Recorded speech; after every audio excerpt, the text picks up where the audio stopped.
Okay, looks like all of our members are back. Oh, we're missing Miss Huffman. Oh, she's not. Oh.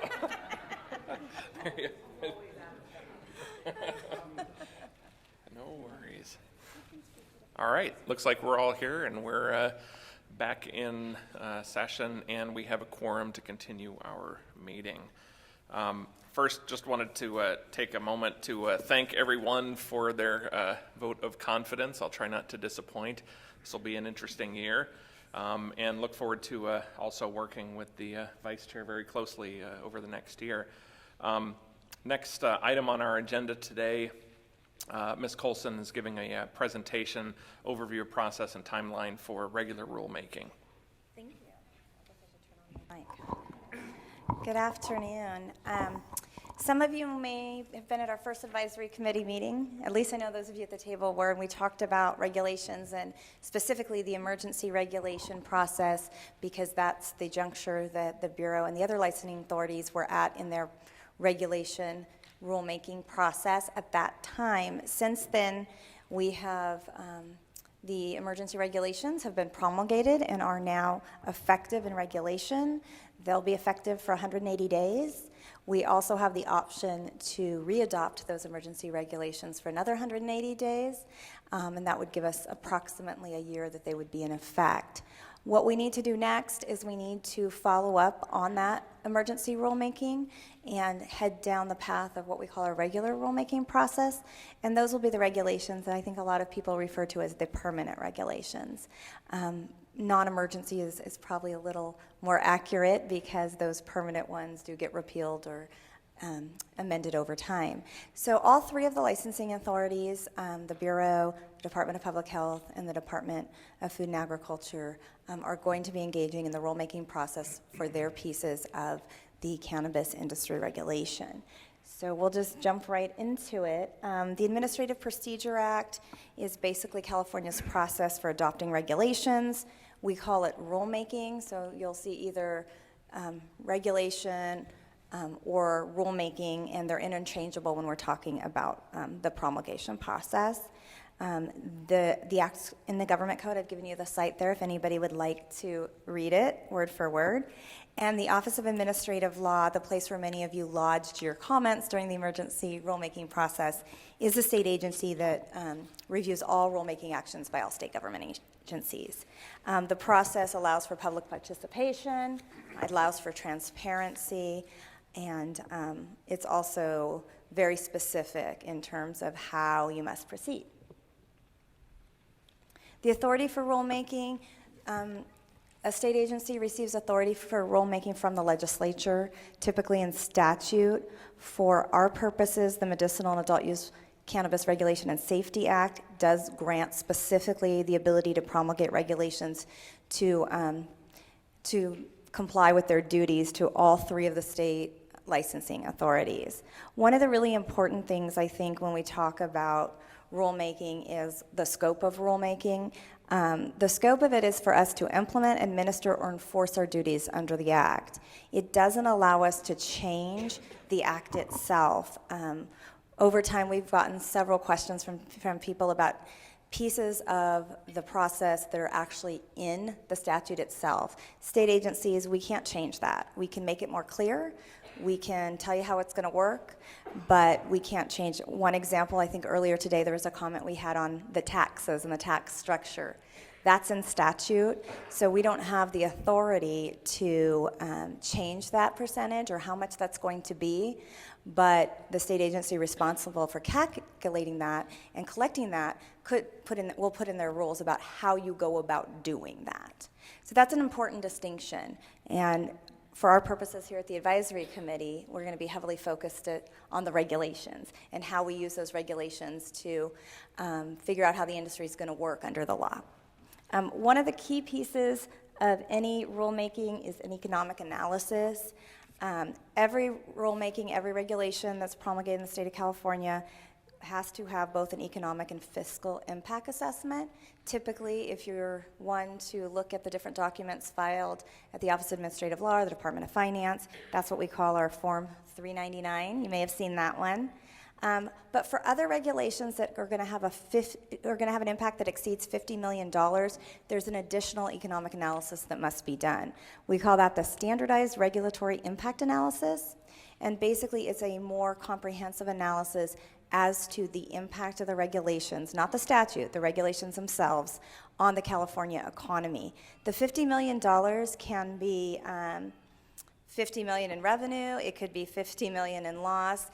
The threshold is the $50 million, not whether you're going to lose or gain that amount of money. So we are in the process of developing our standard regulatory impact analysis. We call it the SRIA for short, and we will be filing that later this spring with the Department of Finance. The Department of Finance will review that. They make comments.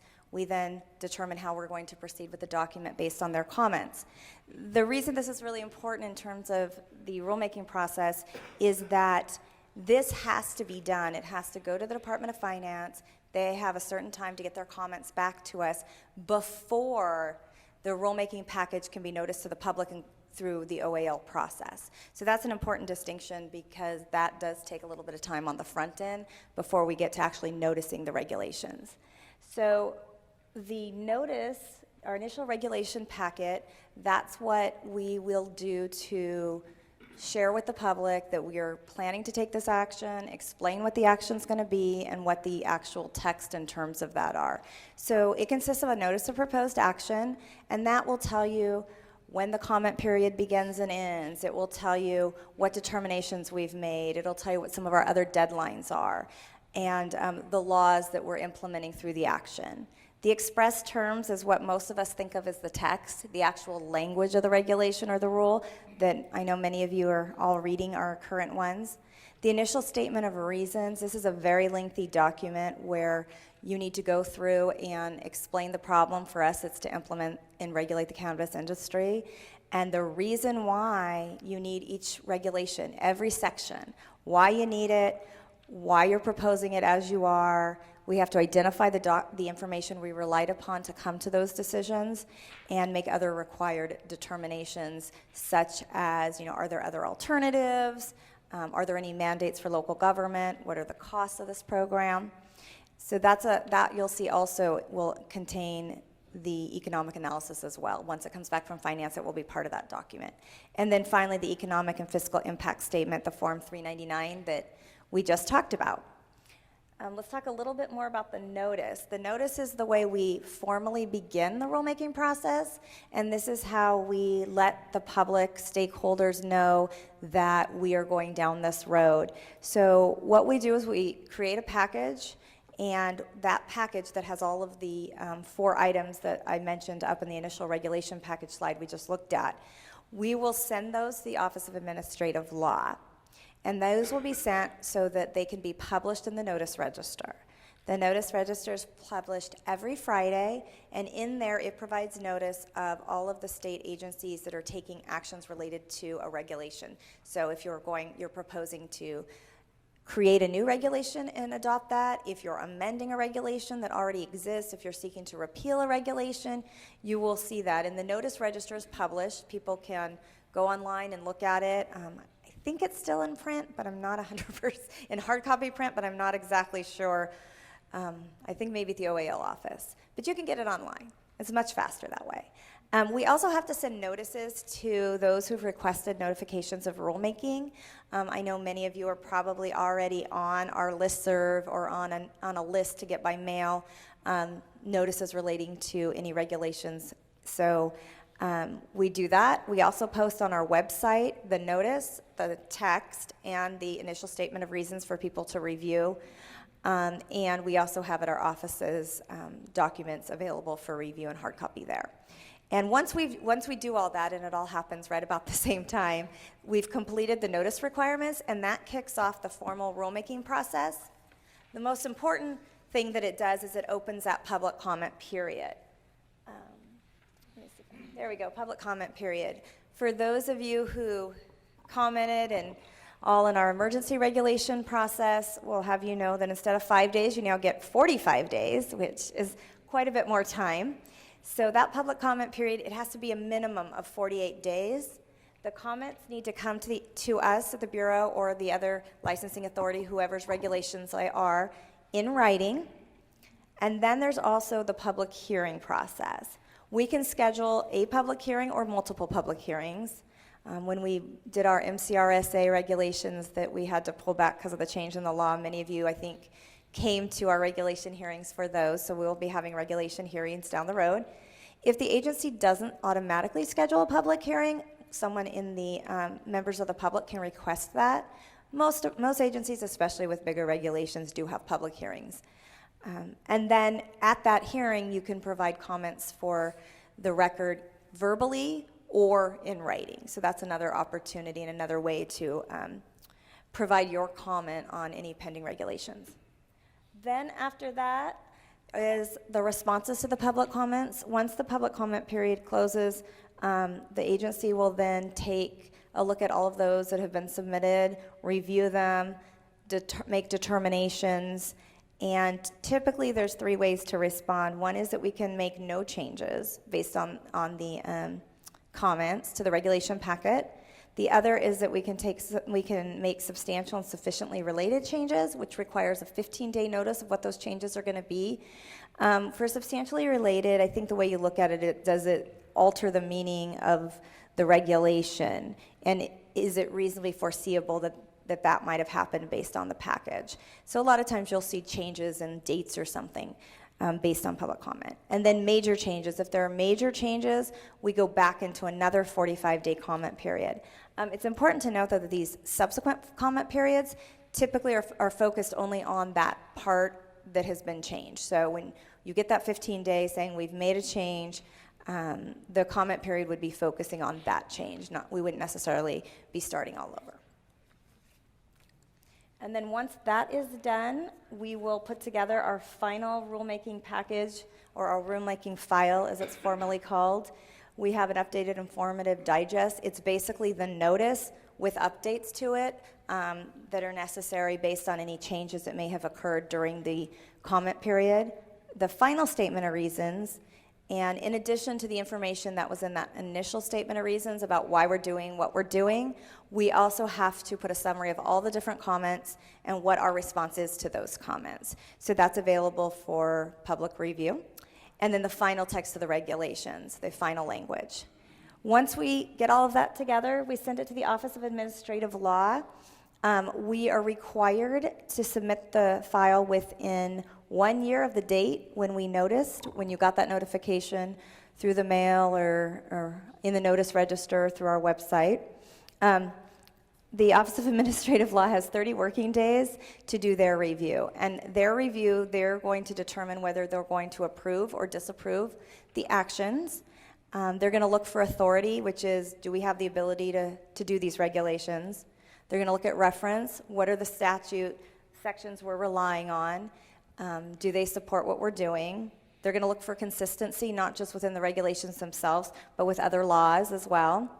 They'll look for clarity. Is it easy to understand? Non-duplication means it's just not repeating something that's elsewhere in the law already. And necessity, what's the need for those actual regulations? If they are approved at the Office of Administrative Law, they then go into the Secretary of State, and then they will be effective on a date certain, and then we just move forward with those regulations. That's pretty much the process in a nutshell. All right, thank you. Do we have any questions from any of the members? Question here, Nikita. So, just a question on timing. So the emergency rules that are in place now will expire in early December of this year. Is there a time frame for when the Bureau would like to have its draft rules or its proposed rules out? And I asked that question just to inform our own timeline on when we need recommendations to be given to be issued. Right. Obviously, we're hoping to turn to the rulemaking process. We're already, starting to work on that. We don't have an actual date we can give you because there's a lot of factors that we don't necessarily control, and we won't be able to move forward until certain criteria are met, things like the document to finance and things of that nature. So we are working toward that, but we don't really have an exact date or an exact month that we can tell you when we're actually going to be doing that because of the different factors that all play into that final determination. I have a question. Alice Huffman.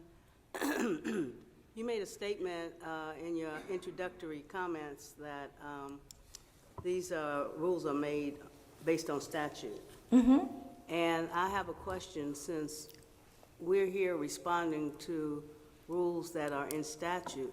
Does this committee have an opportunity to work with the Bureau and the Governor's Office and Department of Finance on statutes that we think might need changing that would make us more effective? You can certainly always make a recommendation.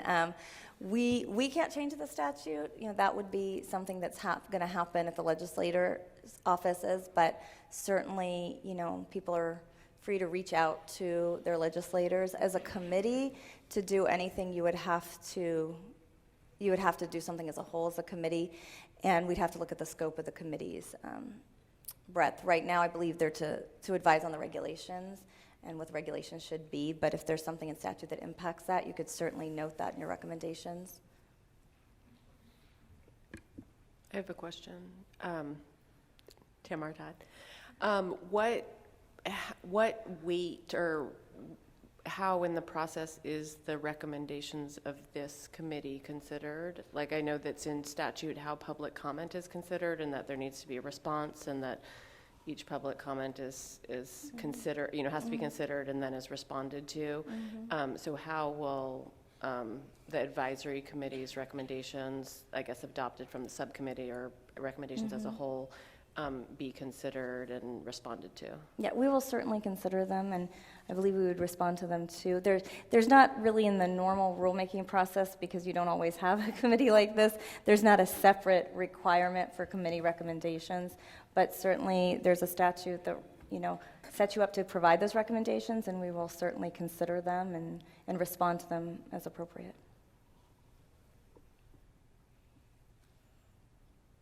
Okay, seeing no other questions, we're going to move on to discussion and possible action to approve, modify, or reject the 2018 rulemaking recommendation strategy. Ms. Ramil. This is Catherine Jacobson. I have a comment on the rulemaking recommendation strategy. In the list of proposed rulemaking subcommittees, I would like to add a subcommittee on the overall track and trace process. Because we're dealing with 3 different agencies for licensee applications, I think there needs to be some consideration of how an applicant might meet all of the regulations of the 3 different agencies from seed to sale if they're applying for multiple licenses. So I think a committee that might look holistically at all the different license applications and how they're handled by the 3 different agencies would be helpful. Thank you. Two quick notes. One, I'd like to allow Ms. Ramil to give a quick presentation on this portion of our discussion. And just for everybody else in the audience, once we get through the next 2 items, we'll be handling the public comment after that. Great. Thank you, Chair. Members, this document, the 2018 Rulemaking Recommendation Strategy, is a recommendation by the Bureau's staff. As the primary role of the committee is to advise the licensing authorities on the regulations, which, as Tamara shared with you, will be one of our main focuses this year. The purpose of this document is to help the committee set forth a timeline and strategy that will allow committee members to effectively and efficiently develop your recommendations in response to the state cannabis licensing authorities' formal rulemaking packages. And so what this document outlines is an overview of that timeline and strategy. And again, I'll go through it pretty quickly. If this document is approved by the committee today, members today will volunteer to serve on 1 to 2 what we're calling rulemaking subcommittees. The rulemaking subcommittees would then meet on February 13th in Sacramento. The committee members can serve on up to 2 rulemaking subcommittees, one during a morning session, AM session, and one during the PM afternoon session. Each subcommittee must have at least 2 committee members serving on it, and each subcommittee will be led by a subcommittee chair to be elected at that February 13th meeting. And as you'll see, there are 9 proposed rulemaking subcommittees. In the morning session, AM session, there are 5 recommended. Subcommittees on enforcement, manufacturers, microbusiness, retailers, and testing laboratories. And in the afternoon session, subcommittees on cultivators, distributors, equity, and licensing application process. Once and if subcommittees are selected today, we would then move on to the next agenda item, 6B2, where committee members today will have the opportunity and the public to discuss their recommended issues, topics, and themes for these subcommittees to address at the February 13th meeting. Once we're at the February 13th meeting, of course, morning session will go from 9 to noon. We'll break and go into an afternoon session. And please note that all of these subcommittee meetings will be open to the public. Again, there will be a chair elected at each of these subcommittee meetings, the subcommittee chair. They will be responsible for presiding over that subcommittee meeting and also for developing and drafting the subcommittee's recommendations for presentation at your regular March 15th meeting in Los Angeles. So once we're at the March 15th meeting, each subcommittee chair will present its recommendations to the committee, and as a whole, you will discuss, adopt, modify, or reject each of the subcommittee's recommendations.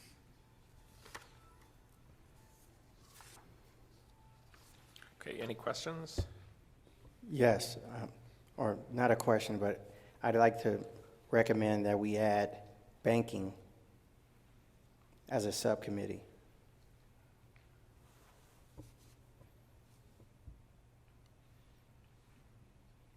Oh, yes. Excuse me, Tim Cermak here. I like this process. We finally get to start working. I move that we add a subcommittee on public health/youth. It's the one that is most glaringly missing in terms of any place that I could put my expertise. Point of order.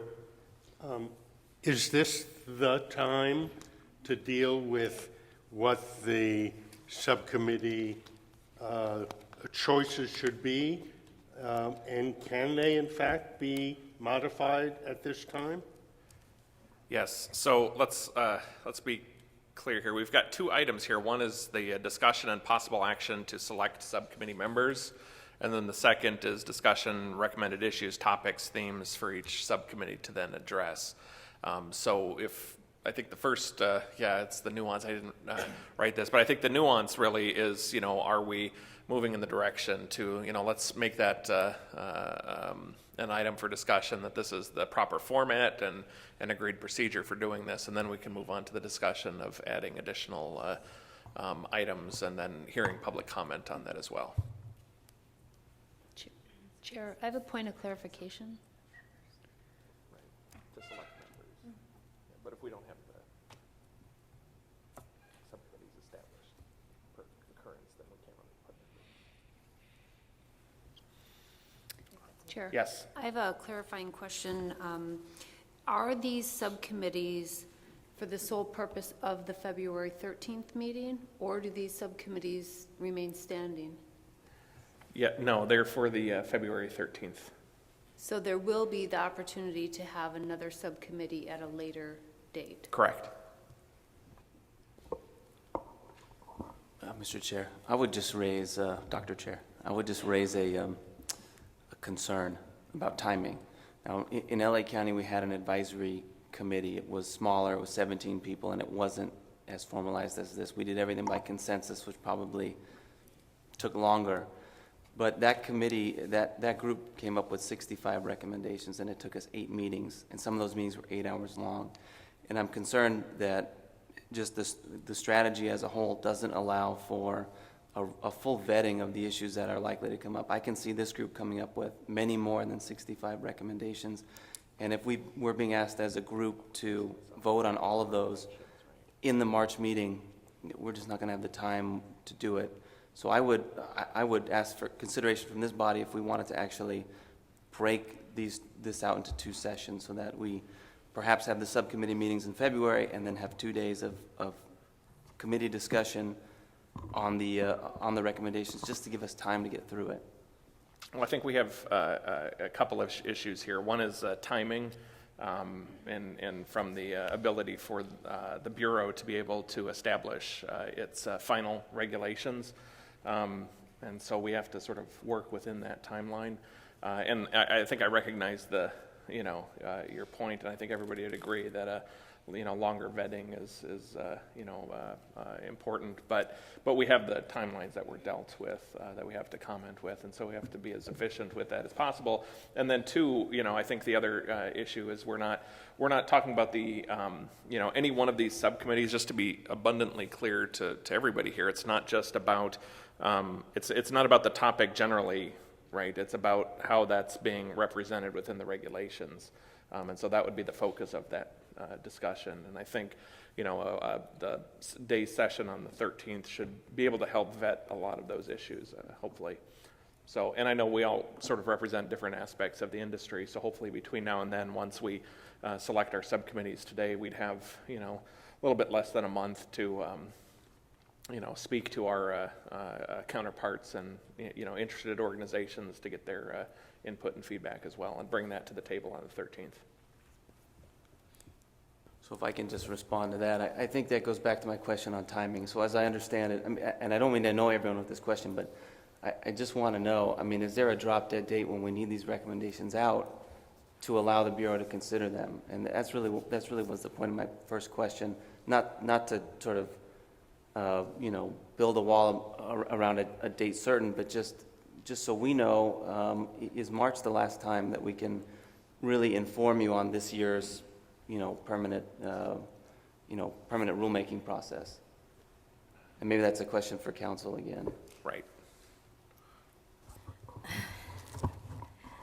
Unfortunately, we can't give you an exact date right now, but I do think that, we are going to need enough time to be able to have the comment periods that we need and whatnot. So the sooner those recommendations could come to the Bureau, the better.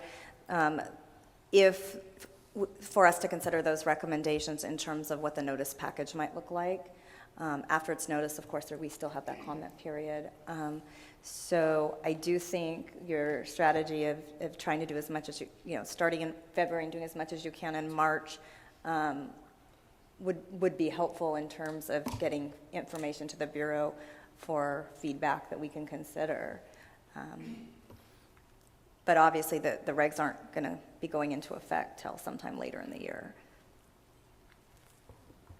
I have a question, observation. It looks like, the way that the subcommittees are being formed is, the majority of them are based off license type.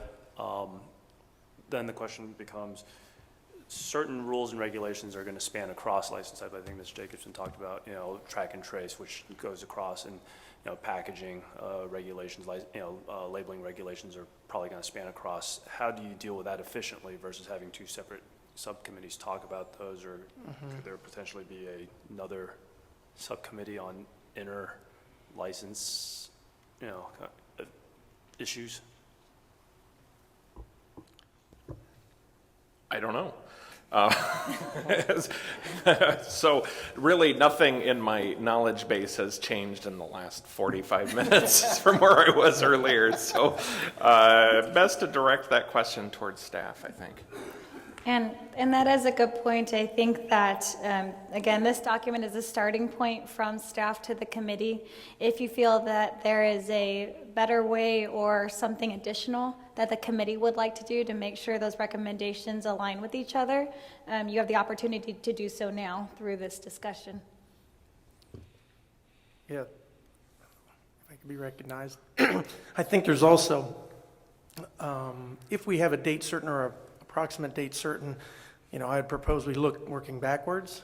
And I'm not opposed, because of the importance of this, of us having multi-day meetings where we can participate in different subcommittees, maybe not as a committee member, but as a contributor, because though some of us feel that our expertise in this may be narrow, there's others on this committee that have, sort of like the gentleman over there, have a broad amount of knowledge that we'd like to have input on different committees on things that we think would be beneficial. So currently, the way it's structured, there may be some folks who might have multiple disciplines that they might want to comment on and can't because of the way we structured it. Sure. That would be my. That's a good point. One of the things we were talking about with the vice chair at the beginning of lunch was the idea that, there may be, whether it's AM or PM session, topics where we have tremendous interest from the committee members. And, the challenge is, of course, we want at least 2 representatives on each. And if we have 22 members all, interested in, enforcement, for instance, we can't, staff up the other meetings. So we have to have some equity there with who's representing. But I don't, and maybe correct me if I'm wrong here, but I don't think that forecloses anybody from coming into this having read the regulations and maybe not necessarily serving on a particular subcommittee, but providing written comments to that committee to include in their analysis. I'm getting nods from the important folks, so good, okay. Well, 2 things, and I think it goes without saying, on March 15th, we're obviously going to sit down all together and talk about it, correct? The subcommittee, everything that's brought to the table, so that would give the rest of us who aren't part of a particular subcommittee the ability to maybe put something else onto the table because we have the option there to adopt, modify, or reject. And then to touch on, I know that folks are very busy, but if we get into a situation where what we're doing, I think, is really important. And I think that instead of, we need to be as quick as possible, but we need to be thorough and we need to do it the right way. And so if that means we add another meeting, don't throw tomatoes at me, but if we add another meeting to get through all the content, then that might be something that we would consider. I don't know if the rest of the board would be open to that. It doesn't necessarily have to be now, but down the road when we realize we've got a lot more to chew. Sure. No other comments? All right, should we take public comment now? Or do you want to try and establish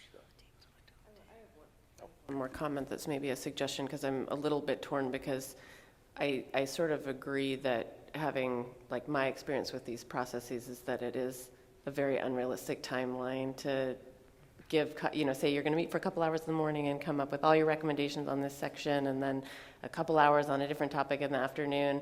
I think once we get into the discussion, we're going to realize the sort of diversity of opinions and expertise that we bring to it, and could probably spend multiple days on any one of these topics. And then that we're going to have this meeting where we all spend a day and we're able to go over all of it, when to a lot of us what the committee is bringing is going to be new, and we're going to have a lot of questions because we weren't on that subcommittee.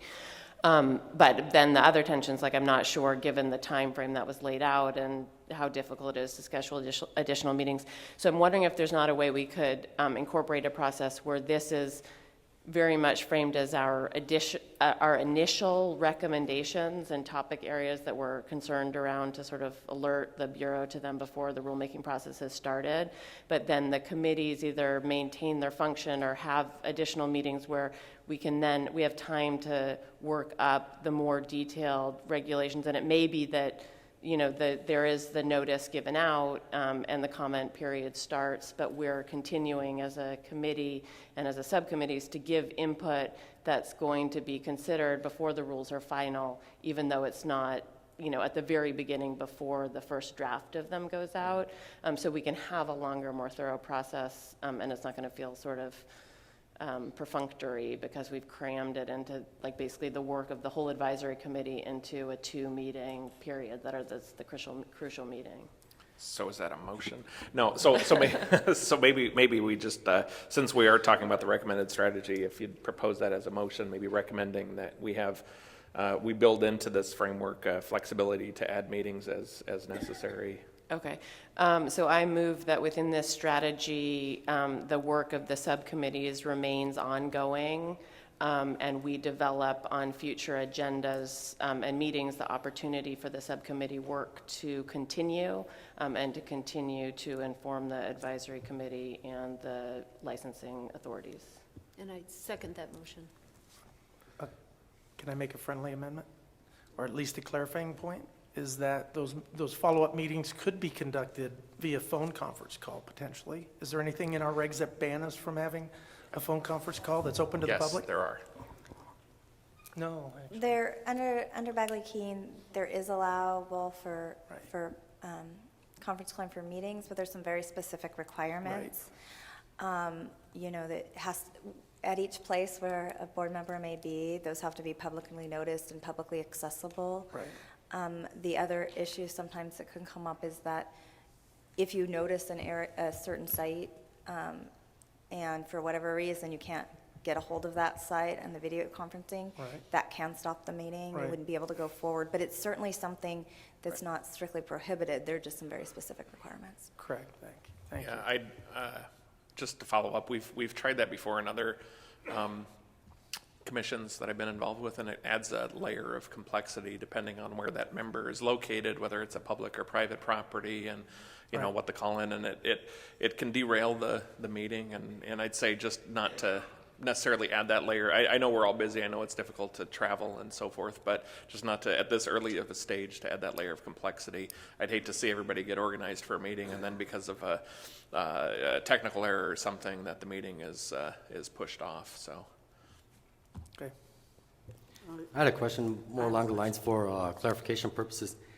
Is the purpose of the subcommittee and the recommendations to discuss more about the general functionality of the sector based on the current draft or the limitations it creates, or is it more specifically to jump into the specific language or the specific topics covered to kind of gauge what the time commitment's going to be and what kind of reporting end results the Bureau is looking for?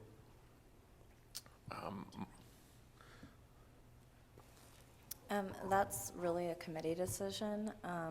Obviously, the emergency regulations are out there and in place. Those were developed through a lot of public feedback, and we're seeing how those go. So I think on some level, that's a good starting point. But you're not specifically, it doesn't mean you can't make a recommendation for something that's not in the emergency regs. I don't know if that clarifies. Sort of. So the recommendations that we come up with is more along the lines of, for instance, manufacturing. Based on the current draft regulations for manufacturing, does it create limitations? Is it functional? Is there anything that should be added, should be taken out?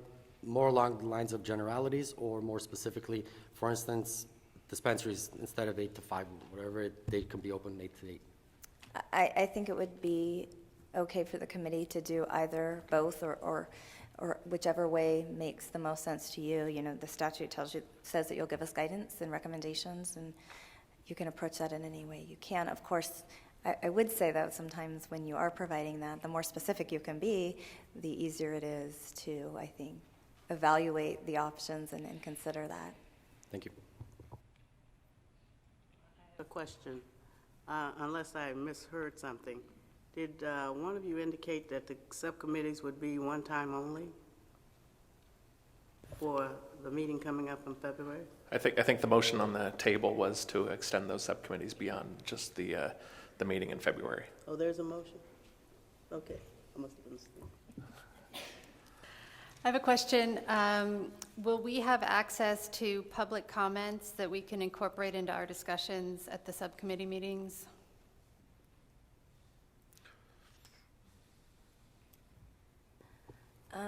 The Bureau does have comments that were received as part of the emergency regulations that we have provided under the Public Records Act request and all. So conceivably, we could ask us to gather those comments. They are public record.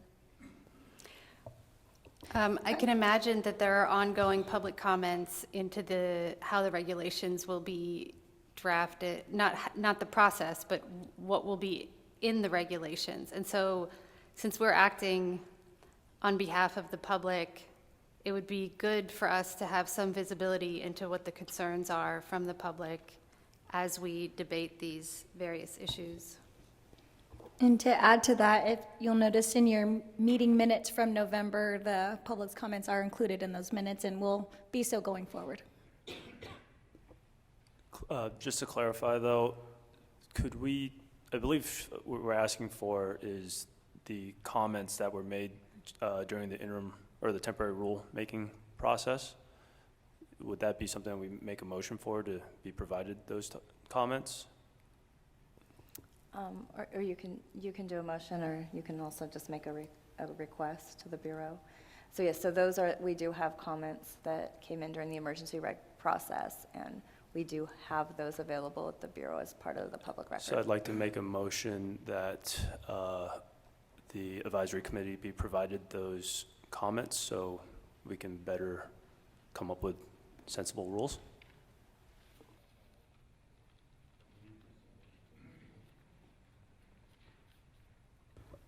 One, I think those comments should extend beyond just the Bureau, right? So, Agreed. so maybe just a recommendation that staff prepares a packet. I'd hate to see staff put a lot of time into, sort of separating it out by subcommittee. Maybe they just provide a universal packet to all the members, because, again, our interests are going to extend beyond just our particular absolutely. subcommittee. Not So- my intent to break Yeah. into subcommittees. Okay. Thanks. So we still have a motion on the table. Any comments? I have one additional question, I guess, or it's a comment and a process question. In the handbook, it says the subcommittees may have non-advisory committee members, subject to the approval vote of the advisory committee. But that means that would have to happen prior to the February meeting. But we don't, so today we would have to appoint non-advisory committee members to the subcommittees to attend in February, and it doesn't seem like we're prepared to do that today. I'm curious what the anticipated process for the non-advisory committee members who might be on a subcommittee is. I think some of those committees, some boards and bureaus do have non-committee members, but that's up to the committee if they want to do it. It is more complicated going through that process. The other thing is anyone can come and those subcommittees, I believe, unless it's changed, I believe the proposals to make those public subcommittee meetings where anyone could come and share their thoughts and participate.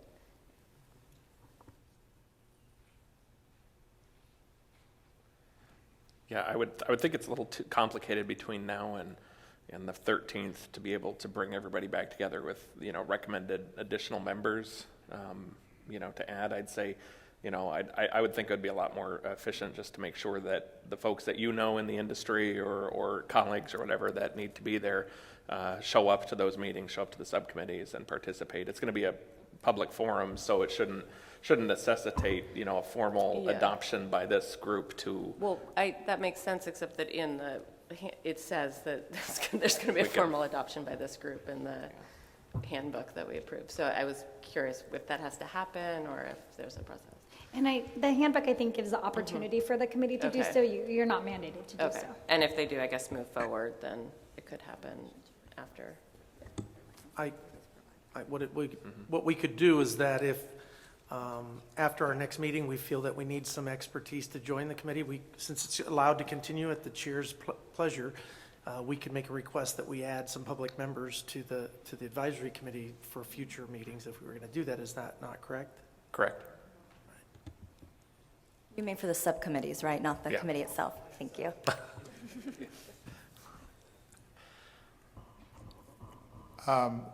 Mr. Chairman, I'd like to move the previous question.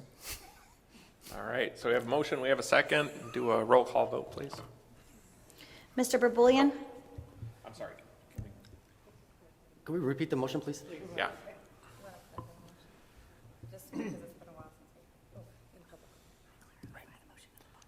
Can we clarify the motion, please?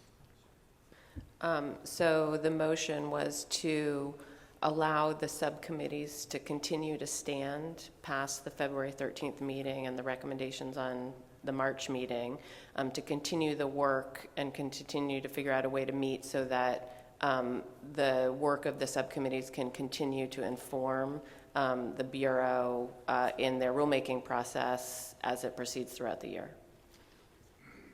And to adopt the recommended strategy? And to adopt the recommended strategy with that change. Okay. Do we have any public comment?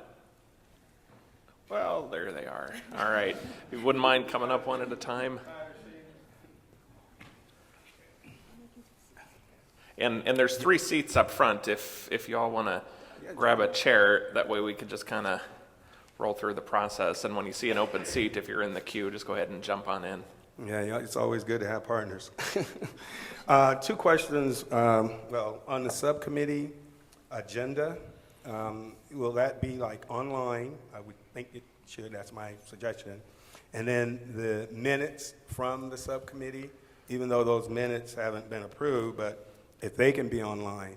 And it'd be good if the agency could put this information out online sooner so that I'm not at a meeting and having to go through, the notes and all that. I'm quite sure the advisory committee gets this information, sooner, or if they don't, they get it when the meeting is held. So then I guess we have to get it when the meeting is held. Well, you don't have to respond, I guess, unless the BCC wants to. Just to clarify, the committee members receive the documents at the same time as the public. Okay, all right. And then on the state taxes in part, it sounds like we have to, as a community, lobby our our state legislatures on that part, because I feel that I have a family member that gets it for medical purposes, and I think there should be now taxes on that, because I'm quite sure Big Pharma, you go and get a prescription, you don't have to pay a tax. I'm pretty much sure of that unless they bake it into the price. But I would hope, and we just must lobby our legislatures to get the taxes associated with medical marijuana removed or substantially reduced. That's it. Okay, thank you. And just a reminder, we're going to have all your statements in the form of a comment, not a question. So just moving forward. Thank you. Sir. Charles Fraser, Minorities for Medical Marijuana, COO. My concern would be where's the, it is kind of question-ish, is that where's the outreach, the education outreach from these subcommittees and all from the laboratories and so on and so forth. So with that said, will I suggest that the subcommittees form their own, my concern is, will the subcommittees form their own outreach, or will there be one collective outreach subcommittee that would encompass all the aspects of the licenses and so on and so forth? In terms of we're talking about taxes, no one is addressing the state marijuana tax fund and how those monies will be appropriated as per through outreach in terms of mental health treatment as well as the youth education. So if those subcommittees could address that as well, that would be a great, since we're talking about taxation, but we're not talking about where those taxes are going to be reinvested back into the communities like they should. Thank you. Thank you. Sir. Hi guys, so is my mic on? Yep. I had a question, I had a couple of questions. State your name I too. also had a comment. My name's Anthony Movsesian. First and foremost, good afternoon to the committee. I wanted to tell you guys, you guys have everything covered. It seems like you guys are on track. You guys are doing a very good job. This is coming from somebody who knows the industry top to bottom. It seems like the toughest part you guys have is getting all your schedules lined up to actually do these meetings, and you guys will get ahead of them. Now, the other 2 were kind of questions, and they may be a little off topic, so feel free if you guys don't want to answer it, go ahead. My first question is, it pertains to the licensing. I'm a licensee hopeful. So if you guys have 2 equal applicants that meet all the requirements, what is going to be the deciding factor of who gets approved for a certain license, a cultivation license, a distribution license, anything like that? Sorry, we can't answer those questions because it's not on this topic. We're just taking public comments on this agenda item right now. Yeah, I got you. You told me that when I got up. And the second one, once again, feel free not to answer it if it's off topic. I know Ms. Colson said you guys don't have certain timetables on a bunch of stuff, but do you guys know as far as when the licenses will start to get issued for like unincorporated areas or anything like that? I mean, again, we're just taking comment at this point. We're not answering questions. Thank you. Hi, my name is Sabino Seguera. I've been a chemist in the industry for about 7 years now. And my comment concerns data. There's going to be a lot of data that's collected by all parts of the industry, especially the laboratories, and a lot of this the state will be privy to. Now, normally this data in other industries, say sales or whatever, is being bought and sold usually for profit, but there is a way we can use this data to help a lot of our patients and to further the research that we're planning on encouraging. And so my comment is to start thinking about how we might collect, anonymize, and use some of this data that's coming through. Thank you. Thank you. I'm Stephanie Hopper. I'm Government Relations and Compliance for Candescent. I do come from Denver, Colorado, where I've been operating there since 2014. I was also the legislative chair for one of the industry groups there, so I've been involved in rulemaking for several years now.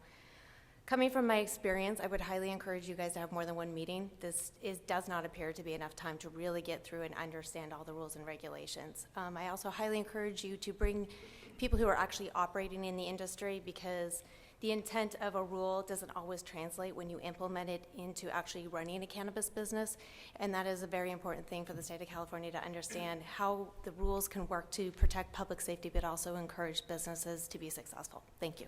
Thank you. Good afternoon, ladies and gentlemen. My name is Mandy Tingler. I am the Business Development Director for a topical and tincture company here in California called Papa & Barkley. We were the first M1 license received up in Eureka, California, as well as a state distribution license holder. Why is this important? Because I wanted to piggyback off of what she just said and also share my interest in participating in a subcommittee as it pertains to manufacturing or distribution. I am not sure who that committee chair is going to be amongst you guys yet, but I would absolutely love an opportunity to meet with whoever that is at the end of this. I have a lot of insight and a lot of energy, so use me. Thank you. Thank you, Rich Miller from American Alliance for Medical Cannabis. I want to thank you for all your hard work. I know it's difficult and you've got a big plan ahead of you with dealing with all these subcommittees. Don't know if it's appropriate right now, but my recommendation would be to make a motion on the floor to include research and development. As we move forward, we not only have to think about the patients that are obtaining their medical cannabis, we also have to think about the adult users, the citizens of the state of California, and future generations to come. So I think it is imperative that somebody make a motion forward to have a subcommittee on research and development. Thank you. Thank you. Hello, my name is Jim Louie. I am from Red Light Management, and we are a music management company. We also have ownership in a majority of the large music festivals in North America. So I would like to request that a subcommittee be formed on events, cannabis events, please. Thank you. Thank you. Hi, my name is Lila Ross, and I'm with Gold Coast Distribution in Oakland, California, and I'm not sure if I'm bringing this up at the right time. This is my first time.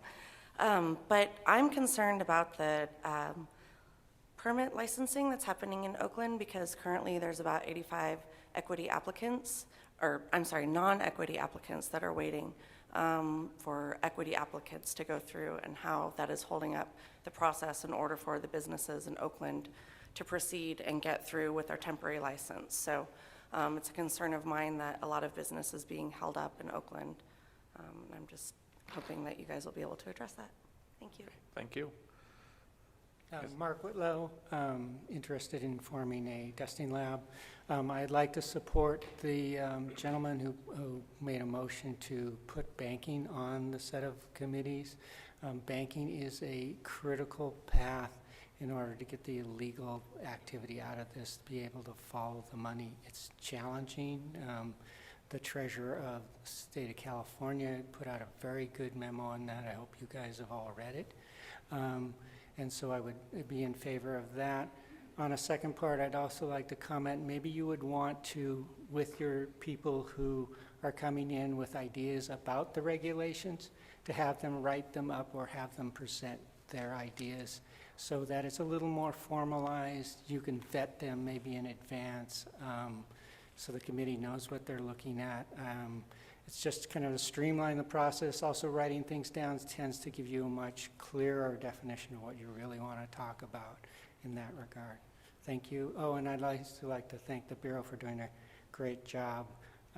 I was up watching the licenses on the first day in January, and they were just popping up sort of every hour. It was pretty amazing. So thanks, guys. Thank you. Fred Briones, chemist, MBA consultant, and I'm a tribal member, enrolled tribal member at the Big Valley Rancheria Band of Pomo Indians, about 2 hours north of here.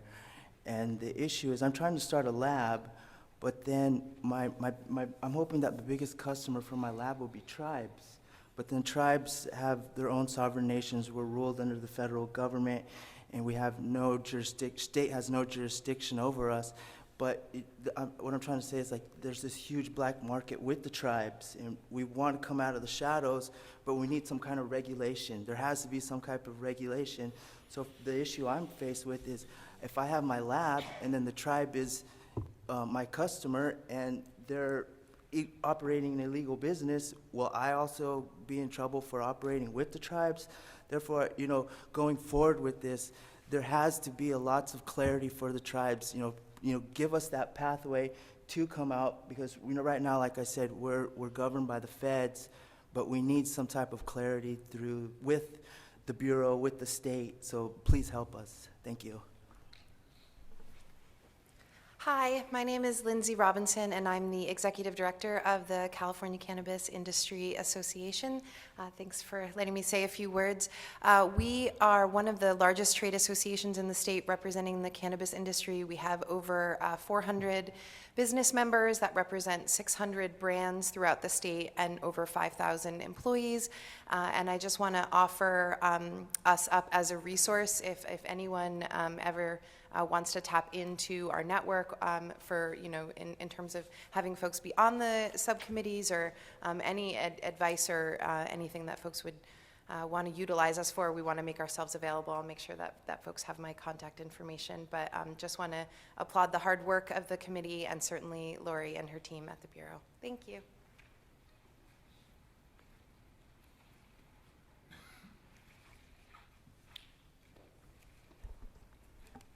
Hi there, my name is Robert May from EcoMeds. We are a permitted cultivator and processor from Humboldt County, and I wanted to echo the thanks to the BCC, the CDFA, et cetera, for all the hard work you've been doing. We spent about 30 months with Humboldt County, working out the regulations with Humboldt County, and the degree of responsiveness both of Humboldt County and the BCC is exemplary. So thank you very much for that.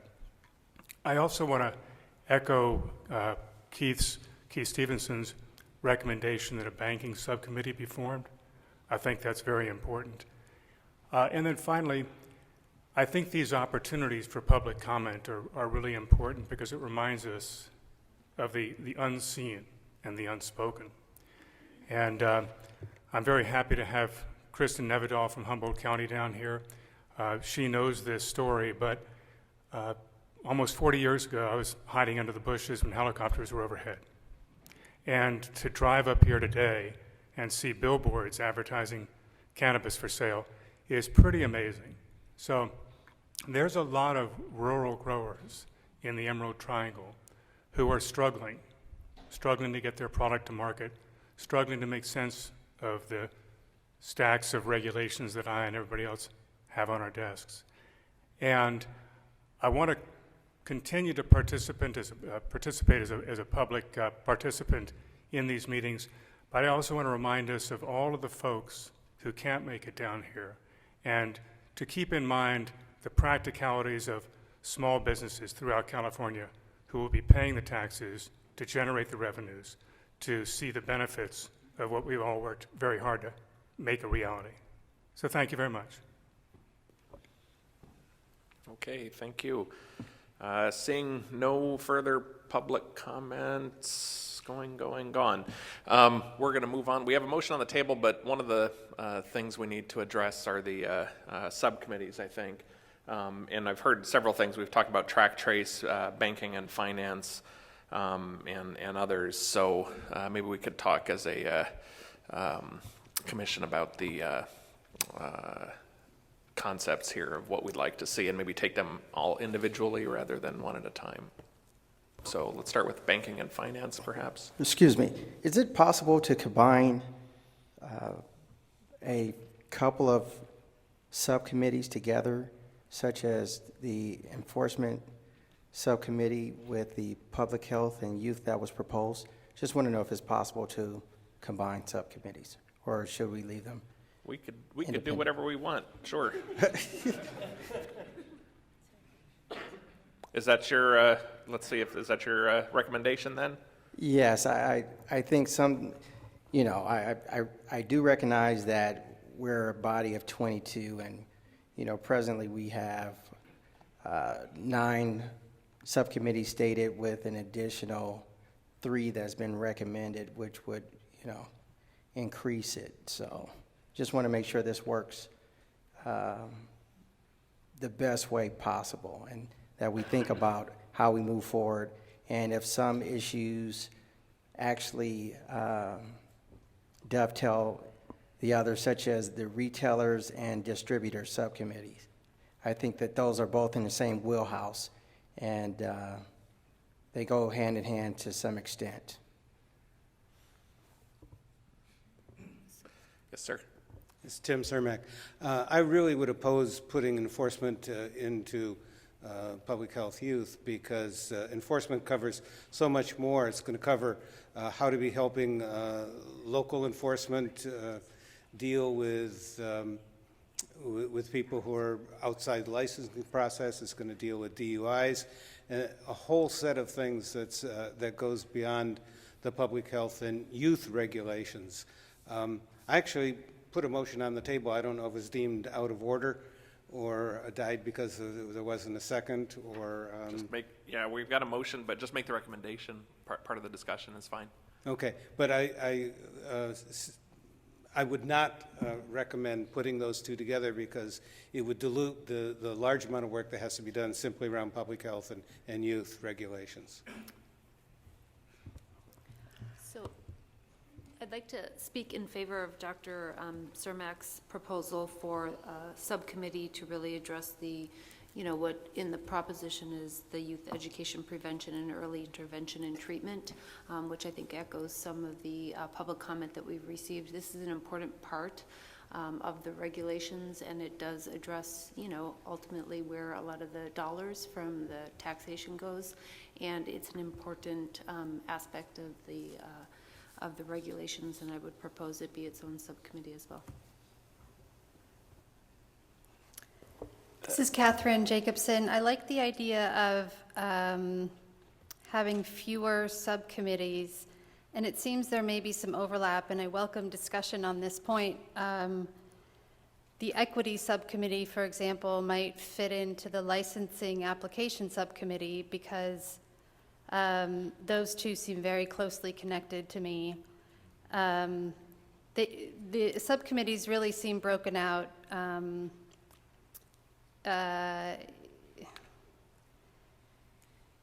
You know, by the license applications. So there's a separate licensing application process for manufacturers, for retailers, for distributors, for cultivators.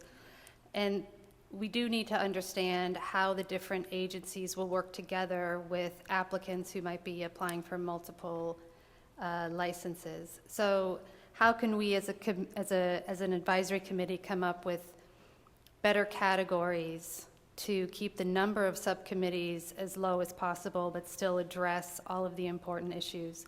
One thing I heard from the public is that research activities should be somehow included, and I think that's also a very important point, because informed policy really depends on good research, and there are a number of areas where we need good research. One is public health and social impact, and then also we really need to understand how to produce products that are chemically well-defined and safe from a composition standpoint. And so I welcome any thoughts the committee members have on this. I'd like to ask a question and also make a recommendation. Oh, there you are, sorry. On the subcommittees, if the intent and spirit of the subcommittees is to go through the regulations and influence and provide recommendations on it, if we have a subcommittee on banking, how would that translate any recommendations on banking into the regulations or cause it to change? And having said that, I do agree that certain topics could be combined together just for efficiency purposes and just to be able to stay on topic. It's funny you mentioned that because we literally just said the same thing. I mean, I think you're absolutely right. I think the focus needs to be back on primarily the regulations and rulemaking process for the committee, right? So banking, is that going to influence anything on this end? No, it's not. And I think the same thing, research and development. I'm hearing, track trace. I'm hearing also a gentleman came up and I think tribal issues may be an important issue as well. But maybe one of the things we do here, we've got the committees as assigned, and they're sort of related to sections of the regulations. So I think they're sort of logically broken out more or less. And so I think maybe we could make the recommendation that each of the subcommittees takes into account R&D or track trace as appropriate per subcommittee, and that we provide those recommendations to each subcommittee that you should also address these particular topics under your discussion. I'd like to say, especially on like the issue of the micro business, because every one of the license type potentially has a micro business that's tied to multiple license types, right? And so it might be fine to drop completely the micro business in that you have a micro business component in manufacturing for people who have a micro business for manufacturing and transportation, or a micro business for cultivation and distribution, or whatever. We probably don't need it by itself, is what I would think would probably be best. You just have each one of those other license types address a micro business that deals with that particular component in it. I think would be a good way to do it. May I comment? Kristen Nevedal, with all due respect, I would really like to see the microbusiness subcommittee stand. The microbusiness really had a unique opportunity that it posed under Proposition 64, which was to help protect small businesses, and I do think that makes it a very unique component to talk about in itself. And we probably will see recommendations from these other committees into the microbusiness, but the microbusiness itself, I think, is it really needs to stand alone so that we can get to fulfilling that desire or that intention to protect the small business. I would agree that it's very important. That's why we lobbied very hard to make sure that vertical integration and microbusiness maintained. So, but I think there's some efficiencies that could be made as long as we do it right. If we do that, can we pull it into cultivation then, please? I do want to make a comment on Second Chair Ron's concept that these subcommittees are to advise the rulemaking body, and so we need to focus on the rules that they can make. Banking is a very important issue, but I don't think that the Bureau or the CDPH or the CDFA can do anything about banking at this level. And I just want to throw out that I do support the subcommittees as written. This document was provided to us by staff, so it seems to me that this is what staff wants to hear about. So I'm happy talking just on these subcommittees. These important issues can be a part of those conversations, but I don't think that they need separate subcommittees in order to discuss them.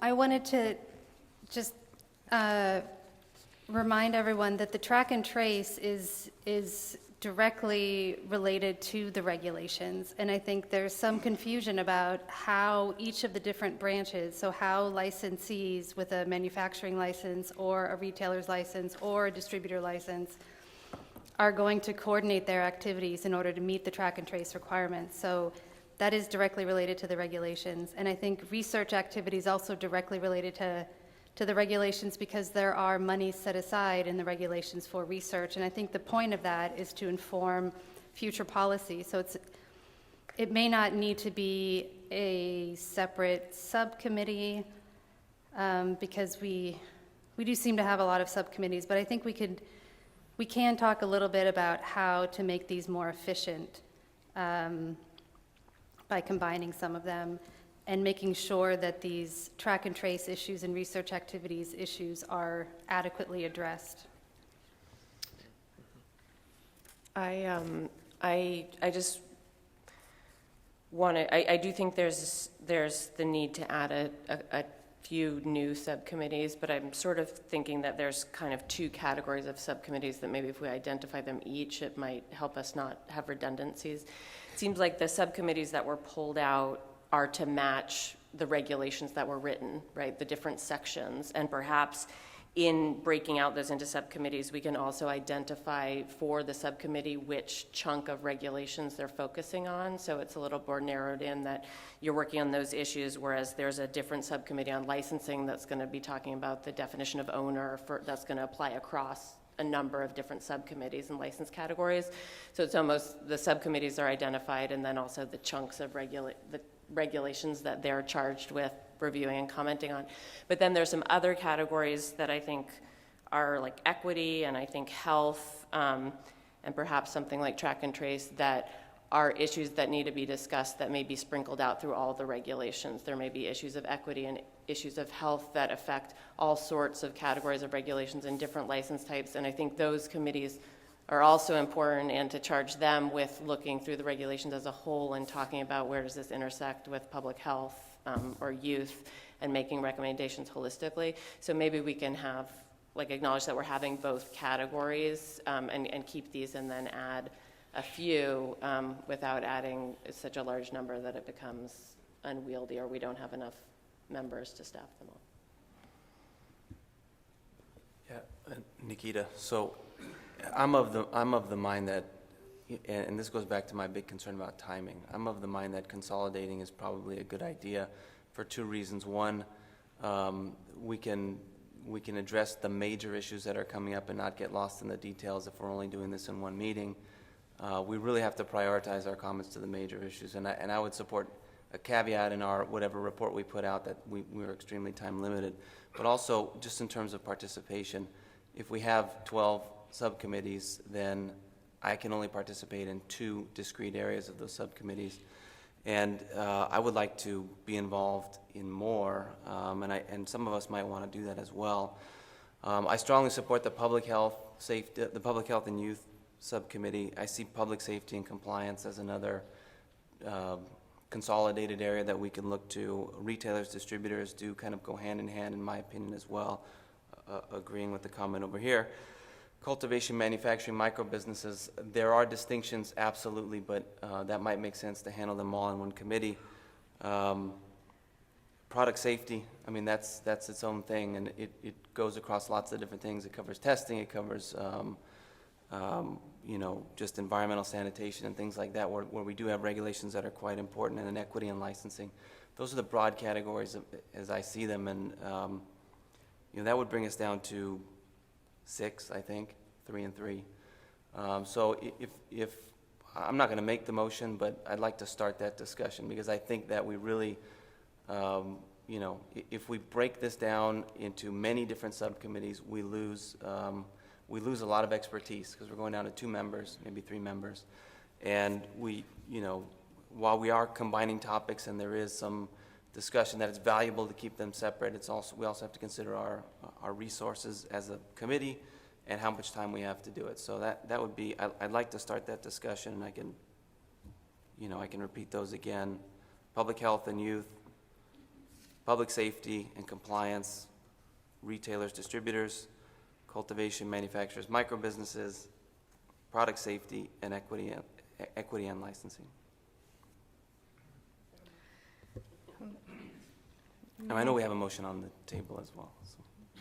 May I comment, please? Yes. I would support some of that consolidation. I am a little concerned that cultivation, microbusiness, and manufacturing, the manufacturing is a pretty large subcommittee. Not only does it have manufacturing to take into consideration, but labeling, packaging, and I think probably a plethora of other issues that I'm not just speaking forward to right now. I could see microbusiness and cultivators fitting well together.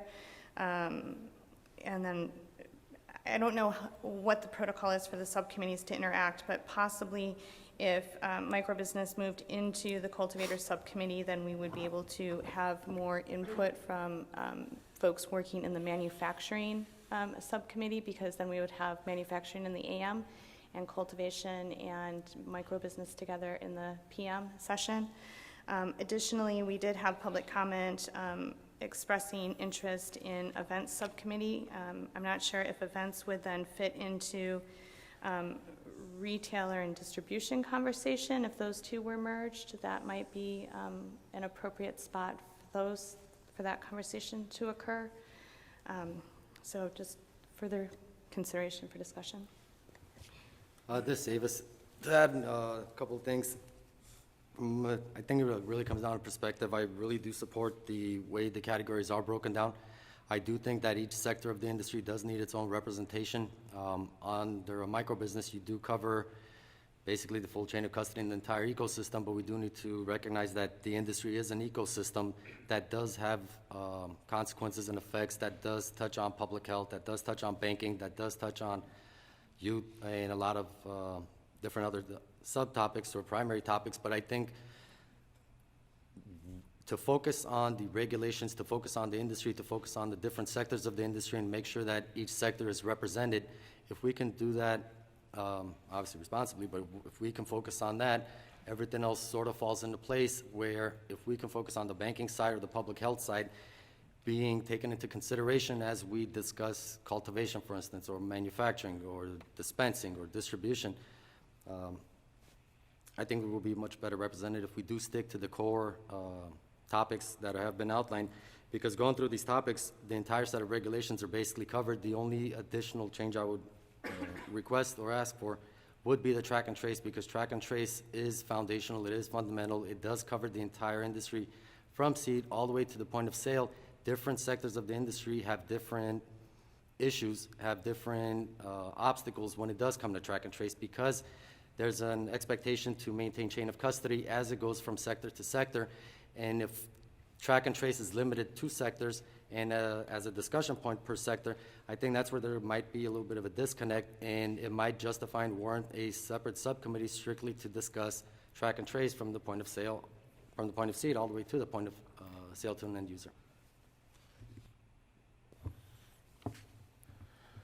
Well, you guys haven't answered anything here. So, I have a comment. So let me. I have a question. Yes, sir. I think I'm echoing what Mr. Woolsey said earlier, and I'm sorry, I don't remember your name. I think this whole discussion is showing us getting a little distracted and getting off track. I think we need to stick with what's on paper here. This is what staff put together. Let's start with it. If we need to make changes, we can do that. We're not locking in into stone that I can tell. So let's just move on with what we can handle in the first bite. Sir. I agree. All right. So let's maybe propose that, Mr. Wu. Well, I think it sounded like we were getting closer to consensus in terms of at least consolidating equity and licensing, those two. If that sounds right, then I'd make a motion to combine equity subcommittee with the licensing application subcommittee.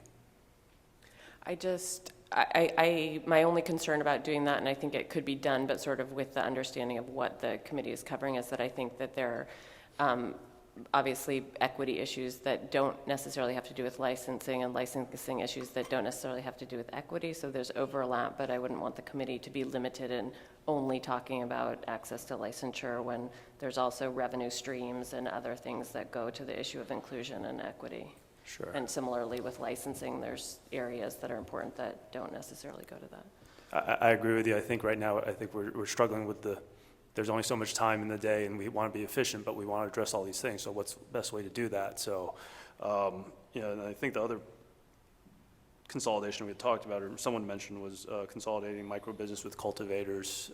Again, maybe I misgauged how much interest there is in that, but I'd be in favor of at least eliminating one or two subcommittees and consolidating into others, just so we can have more people on each of these committees and have a more, value-added conversation within each of these committees so people don't feel they're left out. Is there a motion on the floor? That's what I was going to. What's the motion on the floor?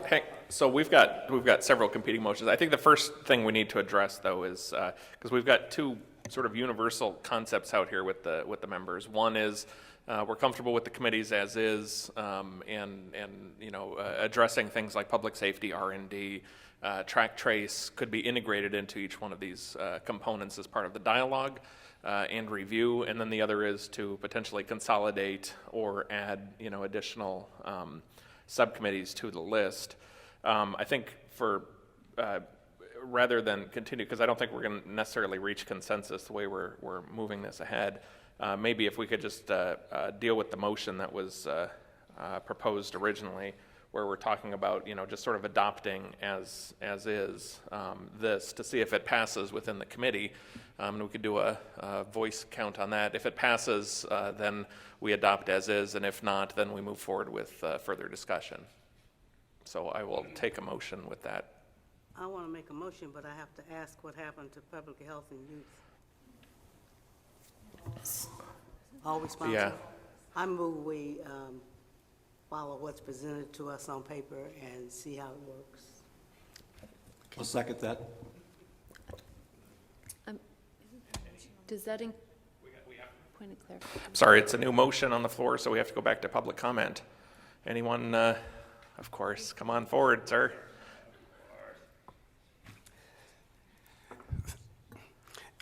Just quickly, I'll comment. I think I can get you guys down to 5. Manufacturing, cultivation, track and trace. I went to the track and trace meeting. Basically, manufacturing and cultivation, right up to retail and micro business, are all tracked together. Also, I think micro business and retail could work because on micro, you're actually doing some sort of retail part, and the manufacturing cultivation would cover those sides of it. Distribution, testing, resources, and public health, I think, could go under the area because when you test, you could use research to link with testing. Public health, you get the research, you get the testing, and you get the distribution. So they all together working in concert. Licensing and equity, I think, could go great together because equity can kind of bring their issues out so that they understand the licensing part. Banking and taxing, I think, can fit in there. Banking, until the federal government make their rules, my personal opinion is, you can talk all day long on that. And then enforcement. So that's 1, 2, 3, 4, 5. Thanks. Thank you. Any other public comment? Got one. Yes, sir. Yes, Anthony Rhodes. I just wanted to say I think you should move forward with what's on paper. There's nothing limiting you from including your thoughts and perspectives in these subcommittees, regardless if it fits the subcommittee title. We're so focused on what the subcommittee's name is versus what type of material you're going to produce during these meetings. And just as Dr. Mayor Ron said, if the public wants to be involved and we can be there for the meetings, there's nothing precluding from the public participation to contributing to these thoughts and ideas that you guys have on this. So I think in the interest of time, we just move forward with what we see here. Thank you. Yes, ma'am. Just one, Amber Littlejohn, just one quick counter to that. I really do think it is important that you guys solidify some of the key subtopics so that the public has notice as to what you're going to be talking about in these committees, especially if it's going to be in any way inconsistent, because if you're going to show up at one committee and want to talk about one of these pressing public health issues, but that's not actually going to be discussed there, I think it would be really good just to make sure that there's adequate addressing of the youth and the research issues, that maybe you guys are able to keep it as it is, but really solidify some of that so that the public has notice about what you guys are going to be talking about then. Okay, thank you. Any others? All right. Clarifying question. Are we going to have an opportunity to speak to the motion then? Yes. Okay. So I'd like to speak to it if it's appropriate. So of all the subcommittees that we've discussed, none of them address what to do and have recommendations for the revenue. And as I spoke to earlier, and Dr. Cermak and people of the public have committed commented to as well, is that the youth education, prevention, and early intervention and treatment is a significant provision of the regulation. And I would offer a friendly amendment that if we are to be moving on the motion to adopt the current, that we consider the addition of that one singular subcommittee, which, you know, looking at this, is the only one that deals with the revenue generating provisions of the regulations. I'd second that.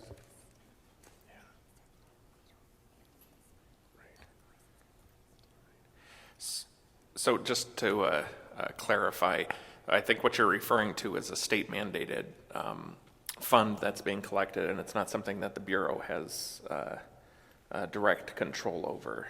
Am I understanding that properly? I can speak to that. Are you referring to the one in Revenue and Tax Code 34019? Yeah, in that provision for the youth fund, the controller disperses the funds, and those funds are dispersed to the Department of Healthcare Services. So they would be the ones dealing with the disbursement of those funds. The Bureau and the other licensing authorities would not necessarily be able to put anything in their regulations related to those funds because they're outside our authority. That's correct. I wouldn't say the distribution of the exact dollars, but what I'm saying is part of the regulations call for, you know, rulemaking on youth education, prevention, early intervention, and treatment. And it's part of the reason Dr. Cermak is on. It's part of the reason we've received public comment on that provision.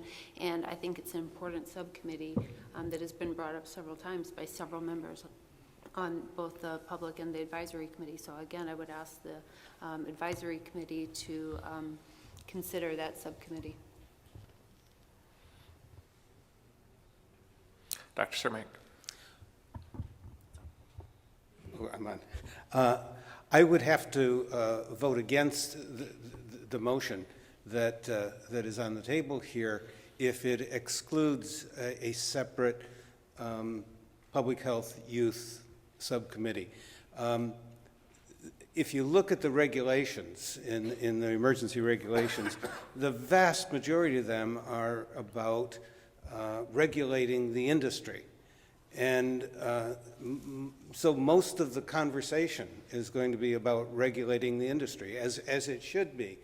And any concern about the regulations which are specifically about public health and youth, and there's multiple regulations throughout the regulations that are relevant to that, we would not have the time nor expect the attention in the other subcommittees to really adequately cover the issues that are related to public health and youth. Having a separate subcommittee would permit that to be adequately covered. And I think it's of sufficient importance that that we need one. And I would vote against any motion which does not include that. Thank you.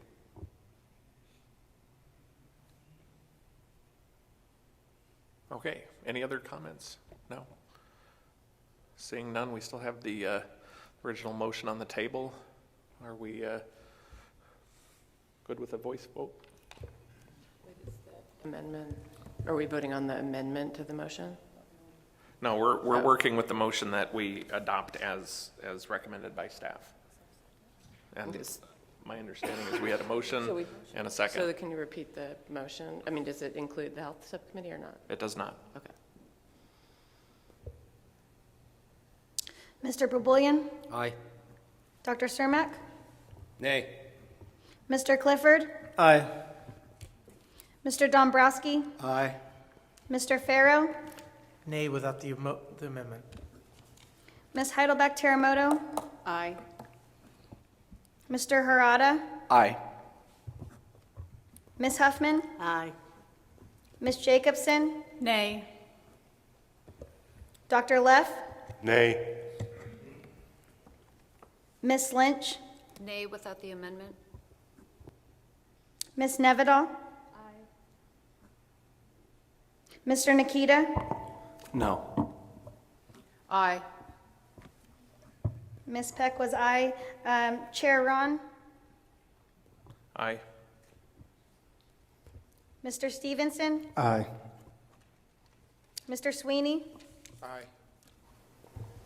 Vice Chair Todd? Nay. Ms. Williams? Nay. Mr. Woolsey? Aye. Mr. Wu? In the interest of moving things forward, aye. Ms. Yu? Aye. The ayes have it. Okay, The ayes have it. The motion passes. motion passes.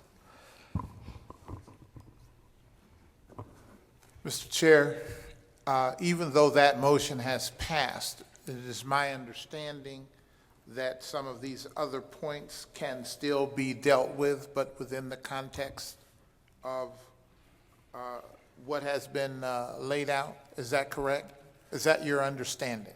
Yeah, so I think let me maybe consolidate some of the thoughts we have here and maybe help identify a little bit more specifically what I interpret our role to be, and feel free, to chime in if I'm getting this wrong here. But any of the topics that were addressed today that aren't specifically titled in our subcommittees are still appropriate to address within those subcommittees, right? And I would expect that, having heard both the public comment, the dialogue, and the dialogue of our members, and respect for all of that, that those conversations would be brought forward within each of those subcommittees appropriately or as needed.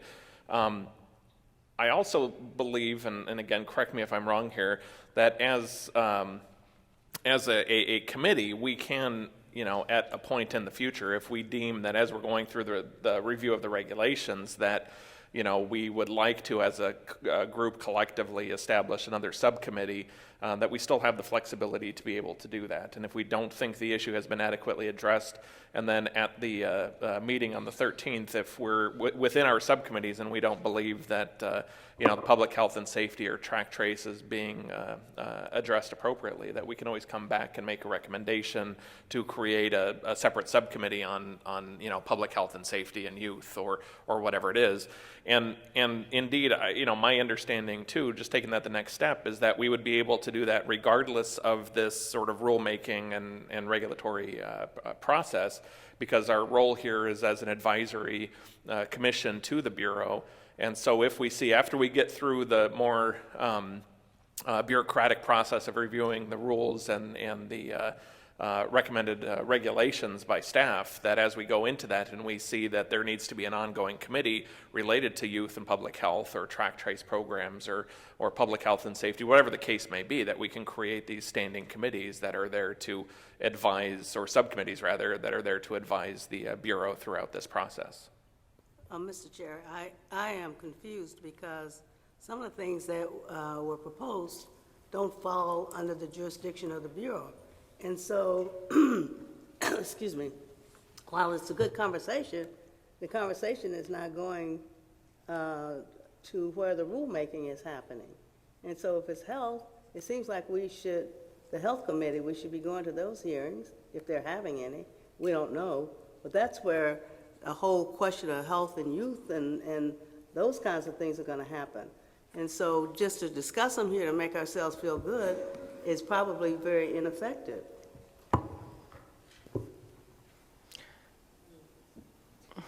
I agree. No, I agree. think, Yeah. I would just like to respond, because there certainly are some things in the regulations that there's labeling and packaging standards, there's regulations about whether they're attractive to children or not, and how we're going to explain, or the rules are going to explain that.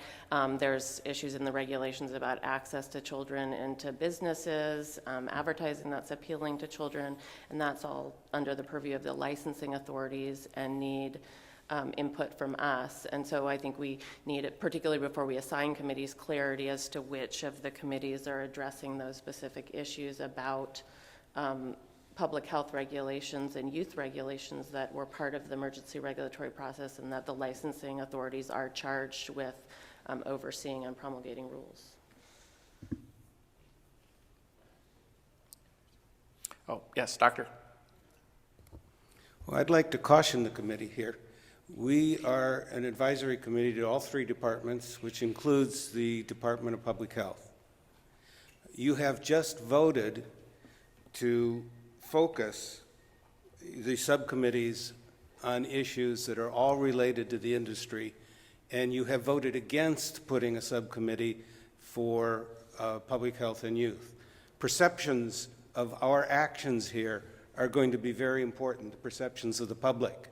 I would not want to have to explain to the public why you actually voted to have these subcommittees, which are all related to the industry, and not even one subcommittee related to the public health and youth in this state.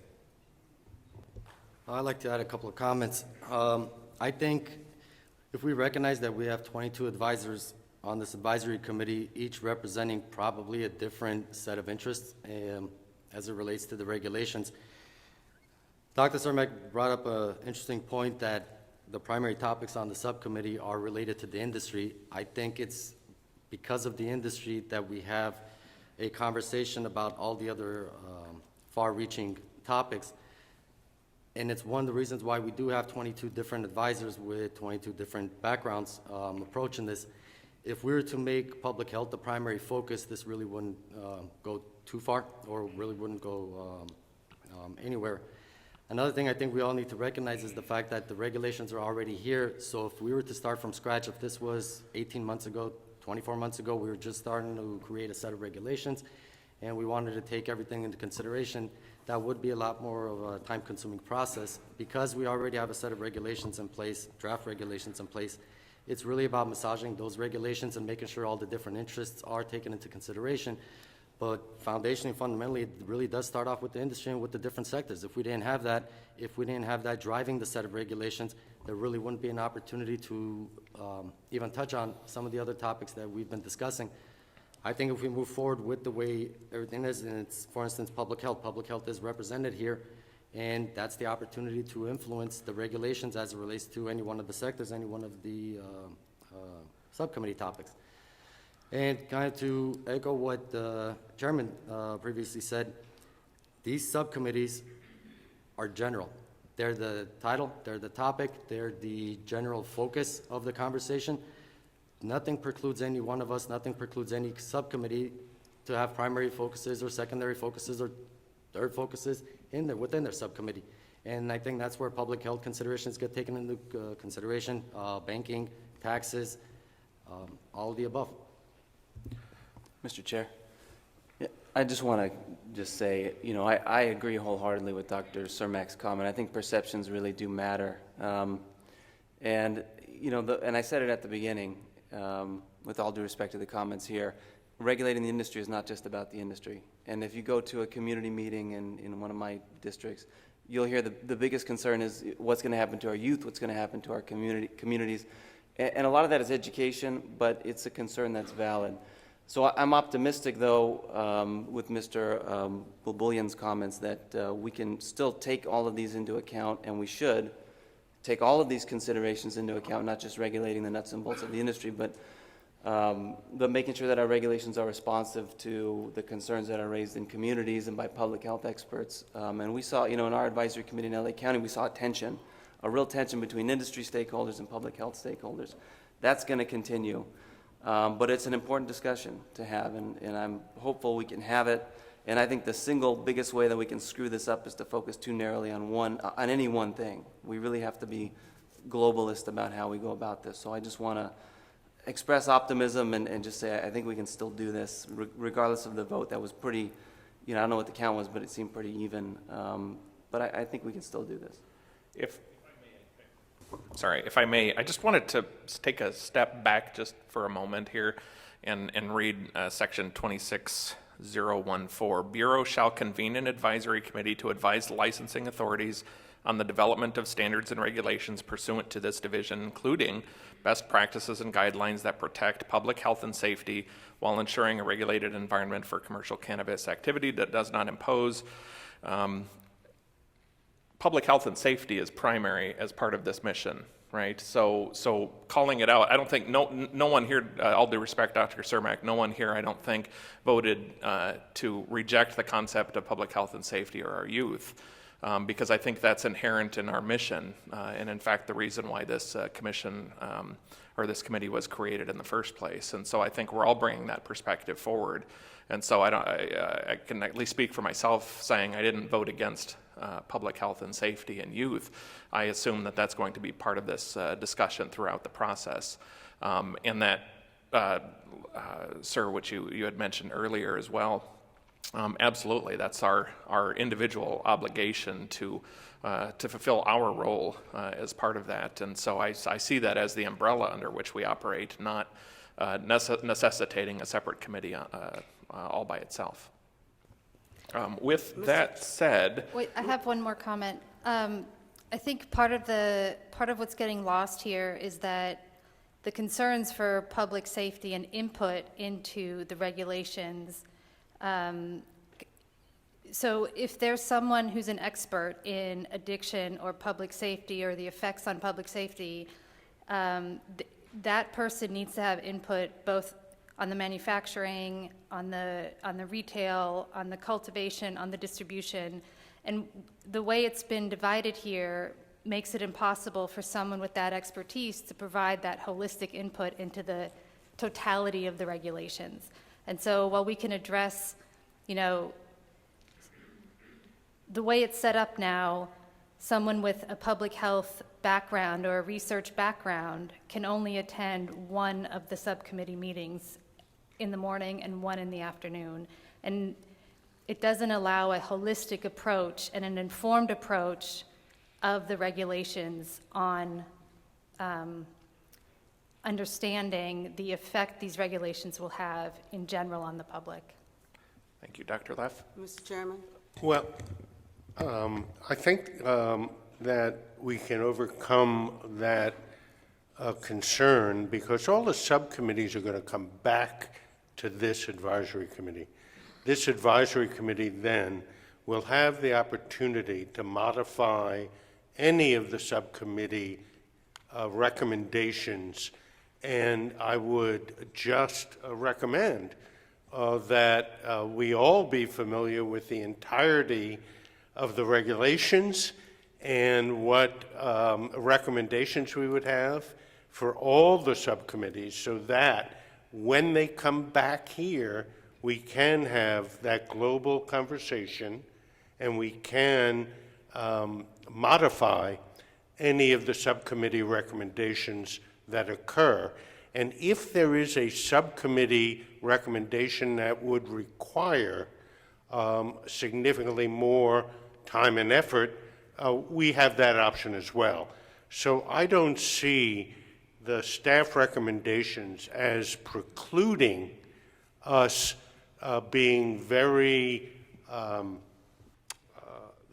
precluding us from making whatever public health and safety recommendations need to be made by this advisory committee. Mr. Chairman? Yes, Ms. Huffman? Robert's rules say that if you voted on the prevailing side, you can move reconsideration. Is that correct? Oh, I'm going to look at our attorney now. I think that's correct. Let me declare it correct. Because I would like to move reconsideration for the purpose of adding that one committee, and if I can get a second, I'd like to speak to it. I would second that. I think it's important. I run a lot of meetings, and when you have a vote that's very close, that means that you're locking out something that a lot of people care about. And to get us off to a great start, what the heck? One more committee to let the people who feel strongly about it would be in the best interest and the best health of this committee for moving forward wherever possible with unity. And so I'm moving reconsideration for the purpose of adding, as I asked, health and youth only to the committees that we have established. Second. Second.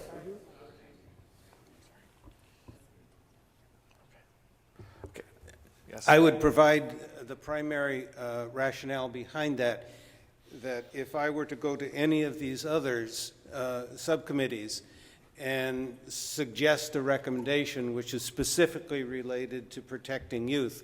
I would not expect that to be a committee where I would get feedback from other people with that specific interest in order to sharpen and improve the recommendations, because that subcommittee would be made up primarily of people who are legitimately interested in the title of that subcommittee. So by having a subcommittee specifically on public health and youth, we would have people together who could more effectively develop really useful recommendations. If I can, I just say as one who also voted for the amendment, or excuse me, the original motion, that just, I'm inclined, given the complexity of what we have to do here and the amount of time we have, I voted aye because I really am in favor of things to move us along and take the recommendation of staff. However, given the centrality of this issue, the cross-cutting nature of it, the obvious interest on the committee, and the role, the prominence it has in the regulations, I would support this motion to add this one committee to the ones recommended by staff. Okay, thank you. Because we have now amended the original motion, we have to open it up for public comment again. Point of order, I believe we haven't really amended the original motion. It was made and passed, so that the real question is, can we revisit that motion, or do we need another motion in order to add the specific recommendation? Well, I think the motion, as I interpret it, Ms. Huffman, is that we reconsider the original motion with the addition of a committee specific to.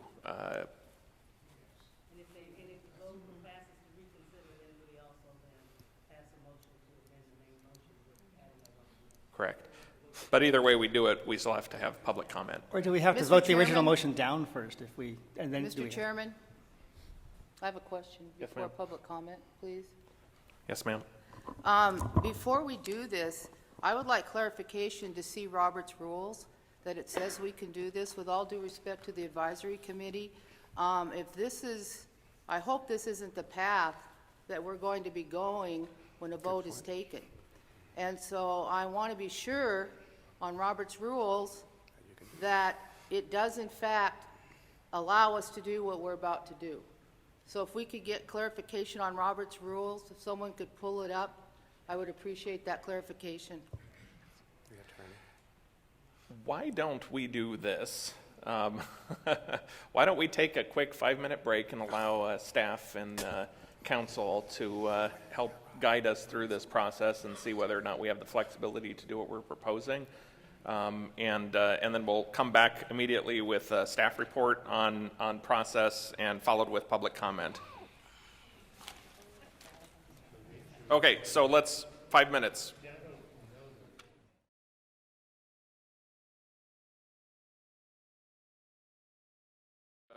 Ironed out all the details.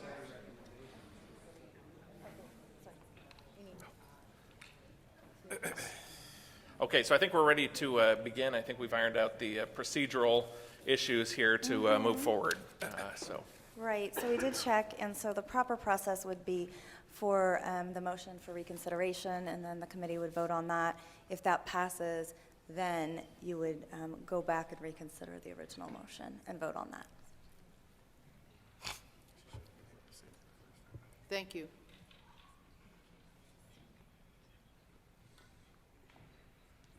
So I still need, I'm sorry, so we still need a motion for reconsideration to start with. Sir, I made the motion and we had a second. Okay, so now we have public comment. Anthony And just in the interest of time, we gotta still have other things on the agenda. Just request that you keep it to about a minute if we could. Thank you. Anthony Movsesian. I had a comment for you guys. Just from my experience, everything in the industry is tied together.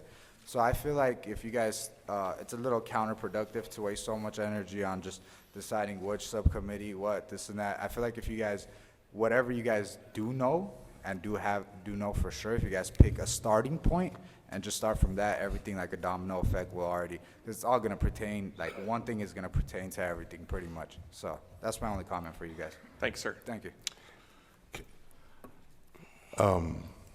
Charles Fraser, Chief Operating Officer, Minorities for Medical Marijuana again. California, we're the driving force behind this industry, and we really need to be the example. One of Colorado's biggest learning lessons was that when they went adult reg, that they felt like, well, they should have spent more money into public safety and youth education. When I look on this list of all the committees, there's 9 committees on here. Each committee has something to do with economics, fees that we generate, taxations that's generated. And to Ms. Alice's point, I don't believe that there's a problem. We should have one more subcommittee that's doing something humanitarian to our public. Something that we're reinvesting instead of taking. All these things generate businesses. And we're not doing anything. We don't have a subcommittee, anything to address or do recommendations to public health or to the Department of Health who are appropriating these funds. But there needs to be people who look like us and represent us in the community that can address these issues from the suburban and, most importantly, the urban communities. So with that said, we need to do better, and I hope that it is amended, that we continue to be the example that the other states are trying to follow, and public safety and public health and youth education, more importantly, is definitely the should be the top of the priority list before economics. Thank you. Thanks, sir. Yes?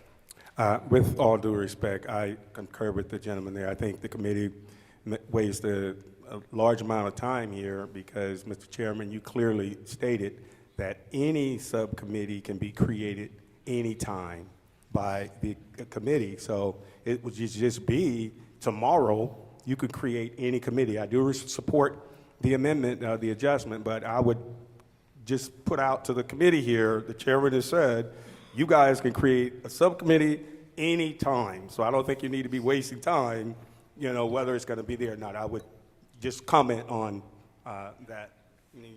You've already said that, so I would hope the committee members would know that you can create a subcommittee anytime. Thanks, sir. Yes? Yeah, thank you. Bill Cook with the Mushroom Farm out in Pescadero.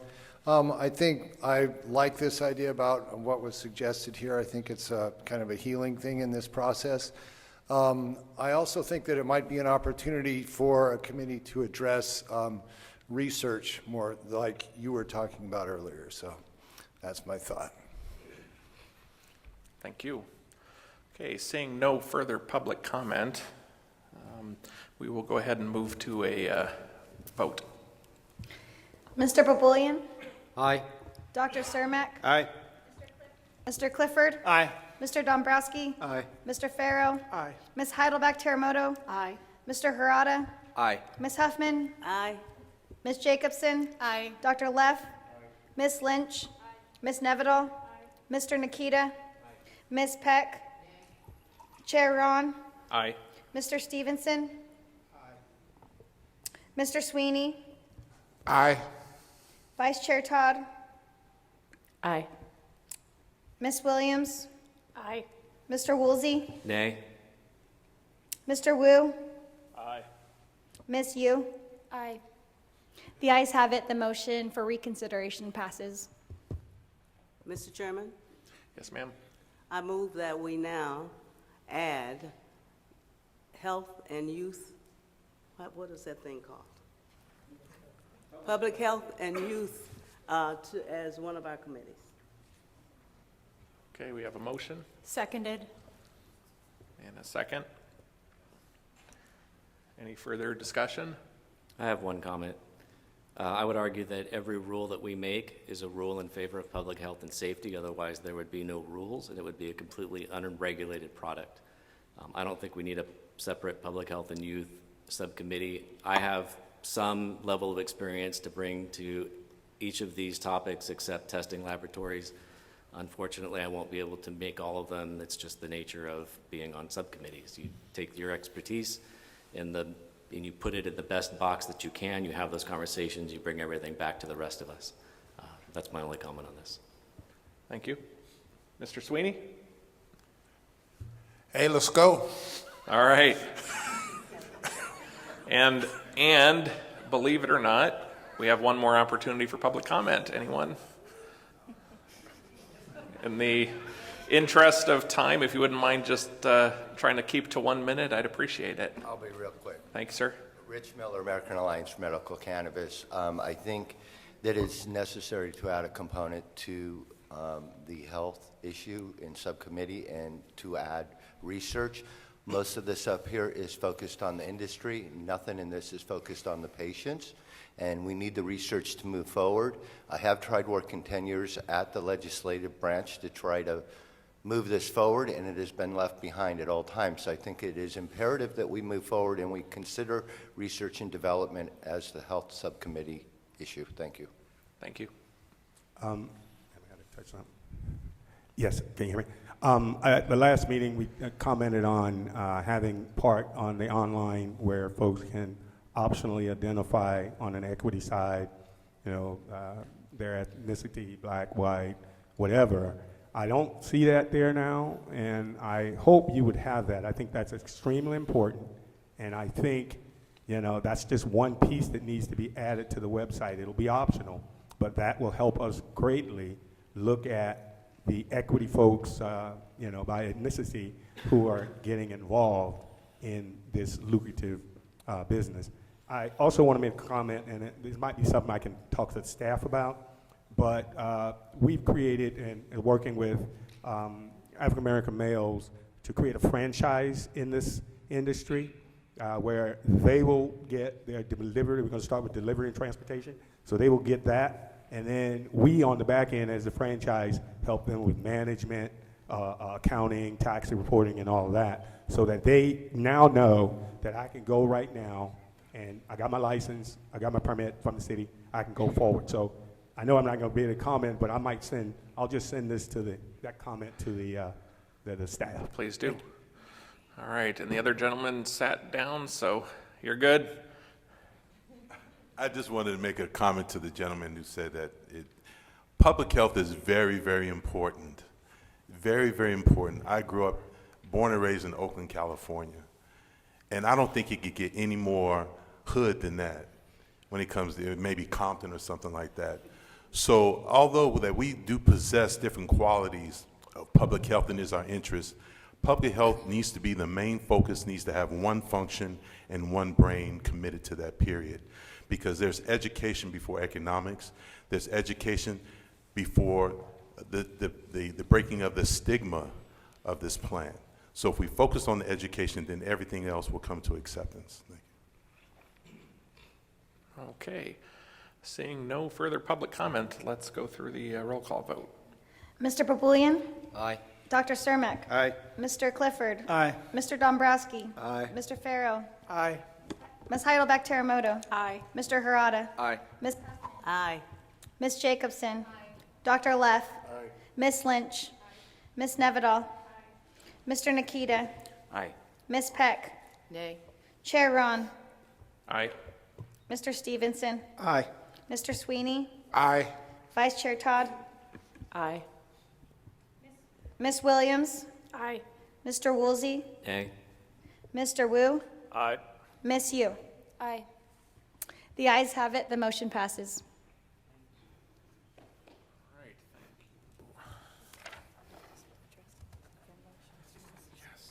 Okay. And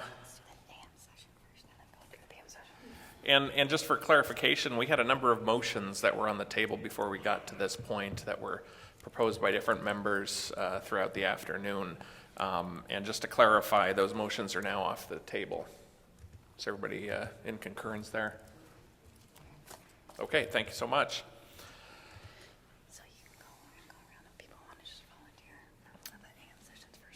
Okay, so now, so now that we've all had an opportunity to discuss this in quite a bit of detail, I'm hoping that everybody during this discussion was also thinking about which subcommittee they'd like to serve on, and we can go through what I anticipate to be a relatively painless process.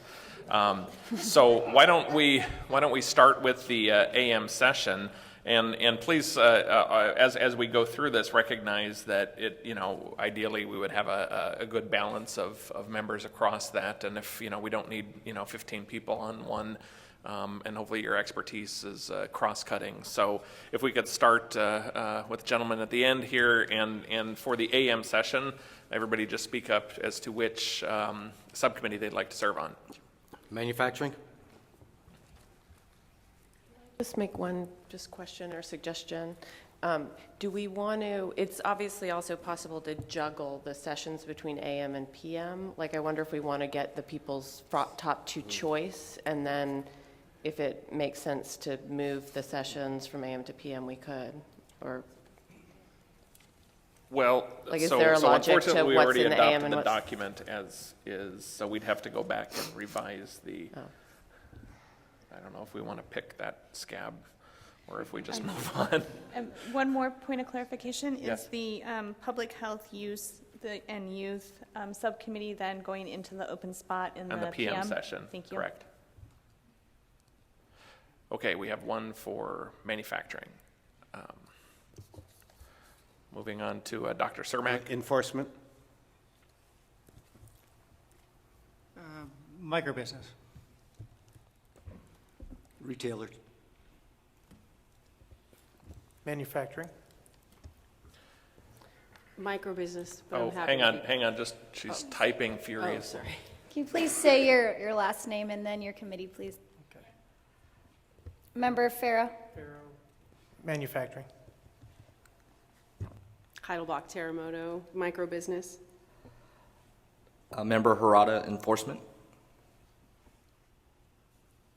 Question, if there's already two, does that mean I have to go someplace else? No. Oh, Huffman, microbusiness. Jacobson Testing Laboratories. Leff, enforcement.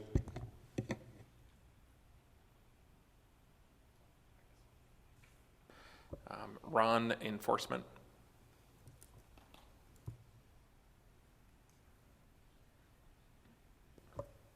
Ms. Todd? Enforcement. Lynch Enforcement. Nevedal microbusiness.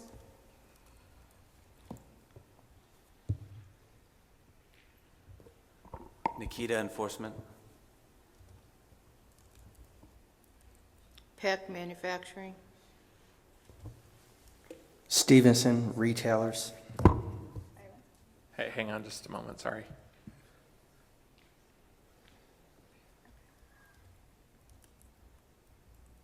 Okay, Mr. Sweeney? Microbusiness. Microbusiness. Helena Williams Enforcement. Woolsey, Enforcement. Wu, Manufacturers. You Retailers.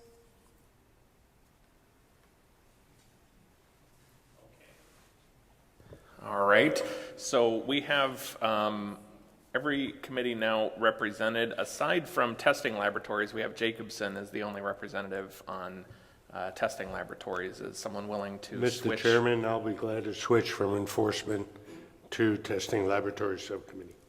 Okay, thank you so much, sir. Leff. Dr. Leff.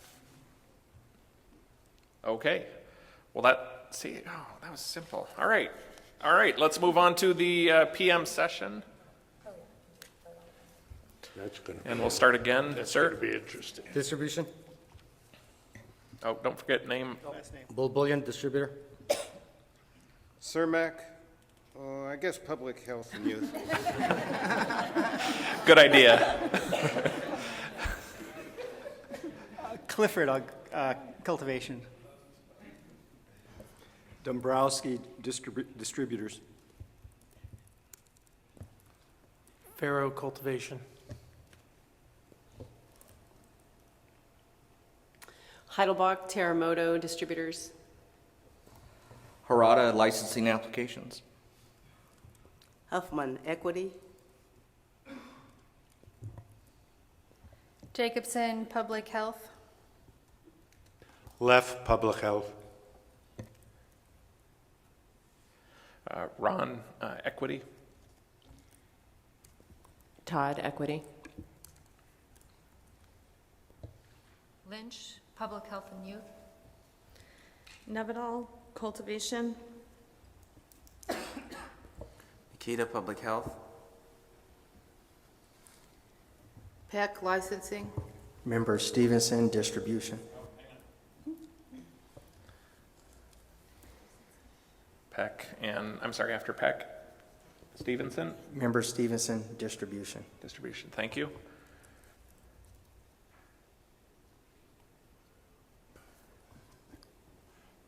James Sweeney, Equity.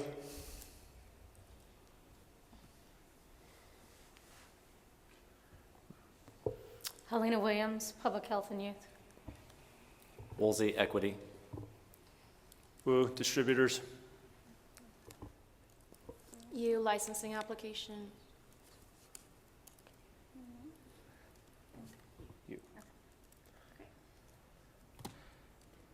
Okay, look at that. We all self-sorted. Fantastic. You can applaud. All right. Now we're going to have to take a motion on the recommended subcommittees. And before we take that motion, we have to have additional public comment. Anyone? First, we need a motion. Anybody willing to make the motion? To accept subcommittees as prescribed? Move. Second. Second. All right. Sir. My name's Gary Jost. I work for Trico Welding Supply, a gas company, and I just wanted to offer my services for any of those market segments that utilize gases. I don't believe that there's been much dialogue on the quality of gas, specification of gas, certification of gases that are used in these processes, as well as public safety on what are the requirements for having part per million testing in the rooms and safety monitors for too large a quantity of gases. So if any of the committees would like to reach out to me for any of our services or expertise, I'd be more than happy to offer my expertise. Wonderful. Thank you.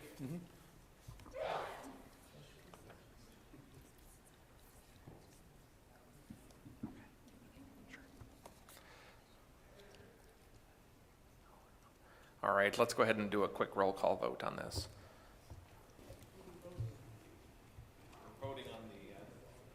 We're doing a roll call vote on the establishment of the subcommittees as proposed.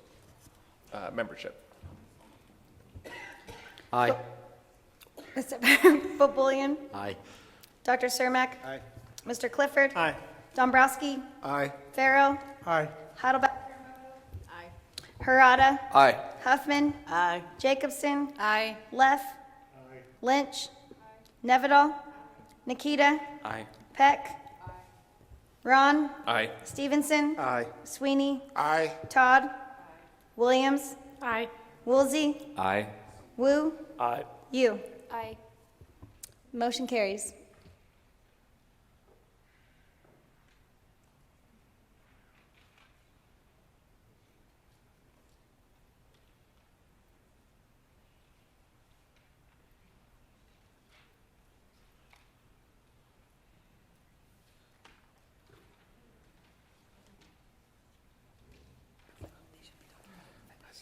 Okay.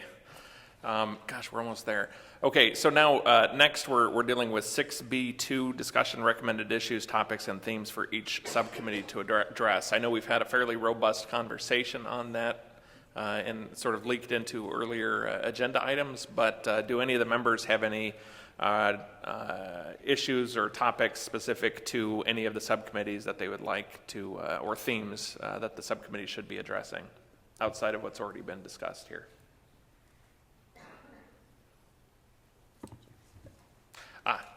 Yes, Doctor? My assumption is that the subcommittees, because of the open meeting law, between now and February, the individuals in the subcommittees can individually review the regulations and come to those subcommittee meetings with their recommendations, but there are not to be large discussions or meetings among the subcommittee members. Is that correct? That is correct. Mr. Farrow?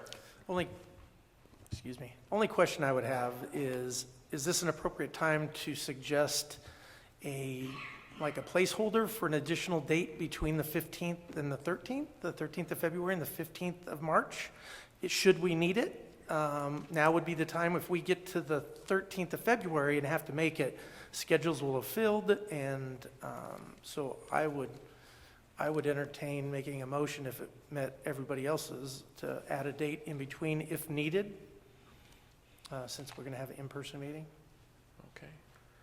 Any thoughts on that? Yeah. I would just second, I'm not sure if that was a motion or not. I would second it. Anyway, I think it's a good idea, given what we've seen today and the depth of discussion we're getting into and the, kind of cumbersomeness of the format, et cetera. If we're good, I realize we're driven by the rulemaking calendar to get recommendations out sooner than later, it seems, but if we're going to do this, and we're going to come to the meetings and have substantive input, I think realistically, we're going to need more time than is on the calendar now. I would make a recommendation of March 1st, which is the second Thursday before the formal meeting, since Thursdays seem to be the best day for our getting together.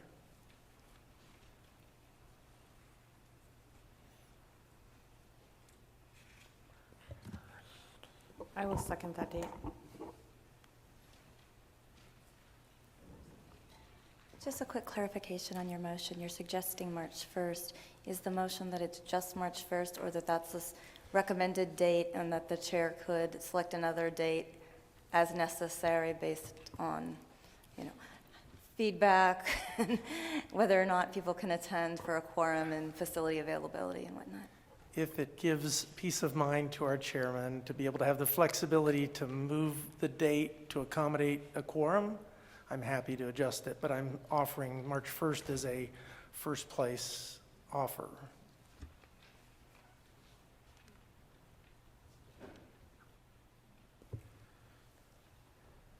Any other?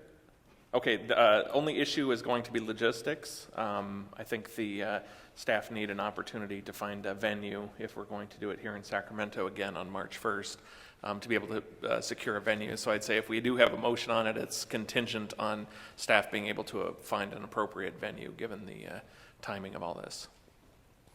If you'd like that amendment as well. So I recommend, or I make a motion that we schedule an additional meeting if necessary, provided that we can get a quorum on March 1st, otherwise give the chair the flexibility to select another date where we can, and that staff has the ability to find a location for us to meet. And I'd second.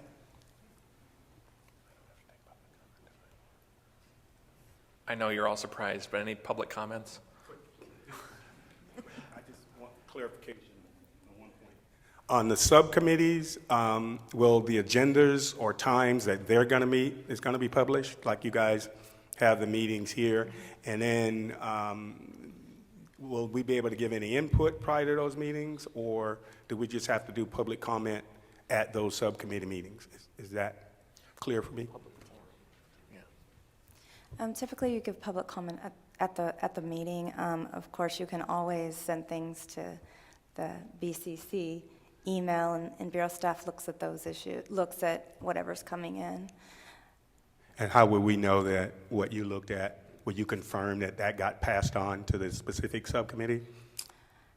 My comment or what I wrote there? we certainly try to forward as much as we can, but typically the majority of the public comment would be at that meeting. At that meeting. But if you are going to send something out, just remember that, or send something in, keep in mind that, if you're talking to various committee members or board members, you might inadvertently create a serial meeting that could be a bag leaking issue. So would you recommend then just sending it directly to the subcommittee member?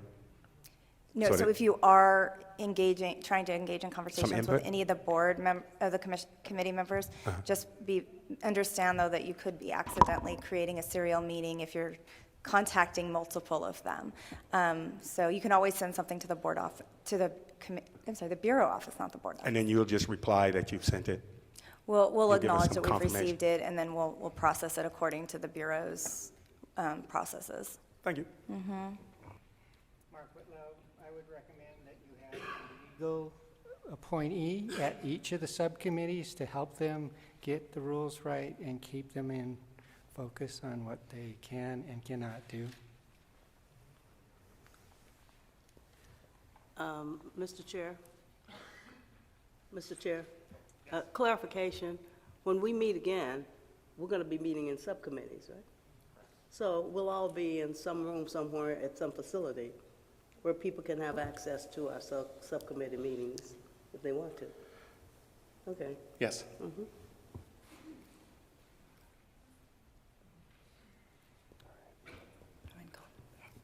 All right, we have, Is there no way to make this a two-day meeting? Because there's this huge emphasis on equity, but you now have 2 times that people would have to travel and advocate and prepare to be there. No chance of being able, just for the sake of efficiency, of doing a 2-day subcommittee meeting instead of 2 separate meetings?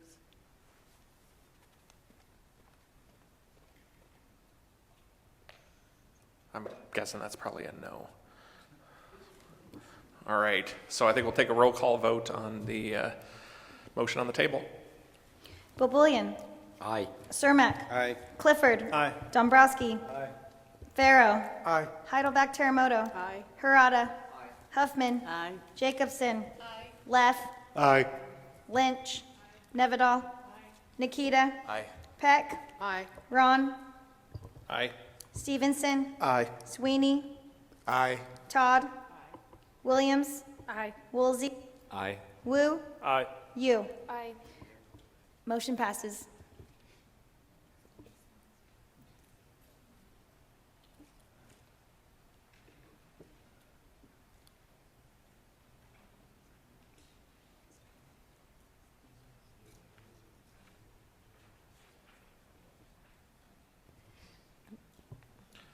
Okay, and now moving on Mr. to Chair? item numbers. Yes, May I ma'am. ask a quick clarifying question?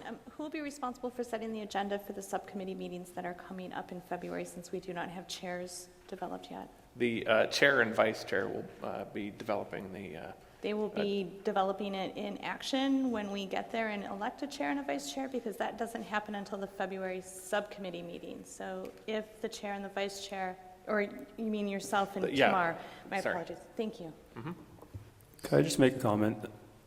Wu speaking. I don't disagree with your comment regarding having multiple sessions over, back-to-back days. I think it's just short notice for this first one, but I think I'd prefer to see the progress that we make over the next, 1 or 2 committee meetings. And if we have to, then I think we should be prepared, though, to have multi-day meetings if needed. okay. Thank you, Mr. Wu. Okay, now we move to the public comment on items not on the agenda. Do we have any general public comment? Yes, we do. All right, again, if you wouldn't mind just filling up the seats, and then we will run through as they open up. Feel free to jump in to fill that gap. We'll start with the gentleman on my left. Sir. Thank you. Dan Gustovic, Hybrid Tech. Actually, I was in reference to item number B2. I thought I was going to open to public comments. So I was kind of waiting for the actual proper slot. So in Oregon and Washington, 2 rec states that passed, we had a bunch of vagueness in Measure 91 and then the I-502 rules. And that vagueness was interpreted by local jurisdictions in sometimes inefficient manners, like scent-controlled acoustic in particular, and we've had hundreds of clients where we had to do technically non-effective systems that weren't functional because the regulation required it.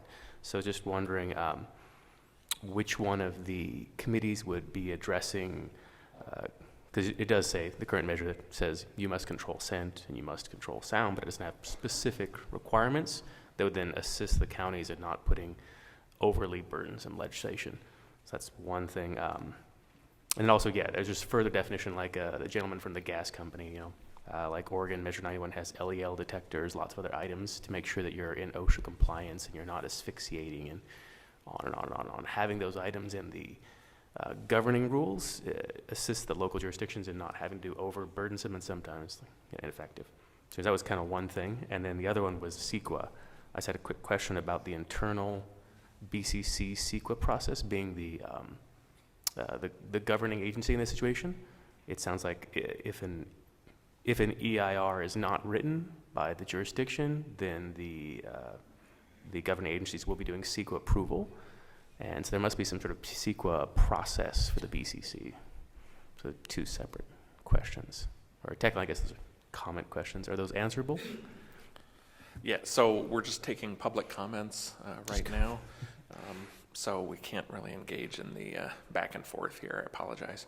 No worries. So I guess the comment would be technical within, I'm assuming it would be within public health and licensing for far more definition on things such as acoustic and scent, which are both federal items that you can get sued over for nuisance, which has currently happened repeatedly.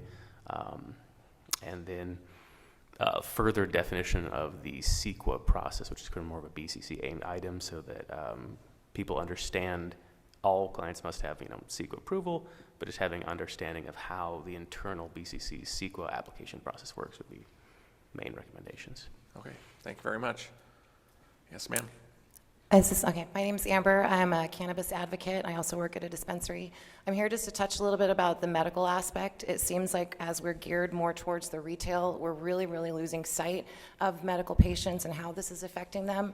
I just want to touch a little bit especially on things like the prices, the fact that medical patients are paying the same as recreational patients, which what is going to happen to our lower economic patients, people that are homeless, people that don't have money, is they're going to be forced back to opioids. That also affects our veterans. I just want to make that very, very clear that that's not fair to punish people that need it medicinally, although I understand that may not be within your jurisdiction. The limit on edibles also I find to be completely unethical. If there is no limit on the amount of prescriptions that one person can have, I should be able to choose the amount of edibles that I want to use for my pain.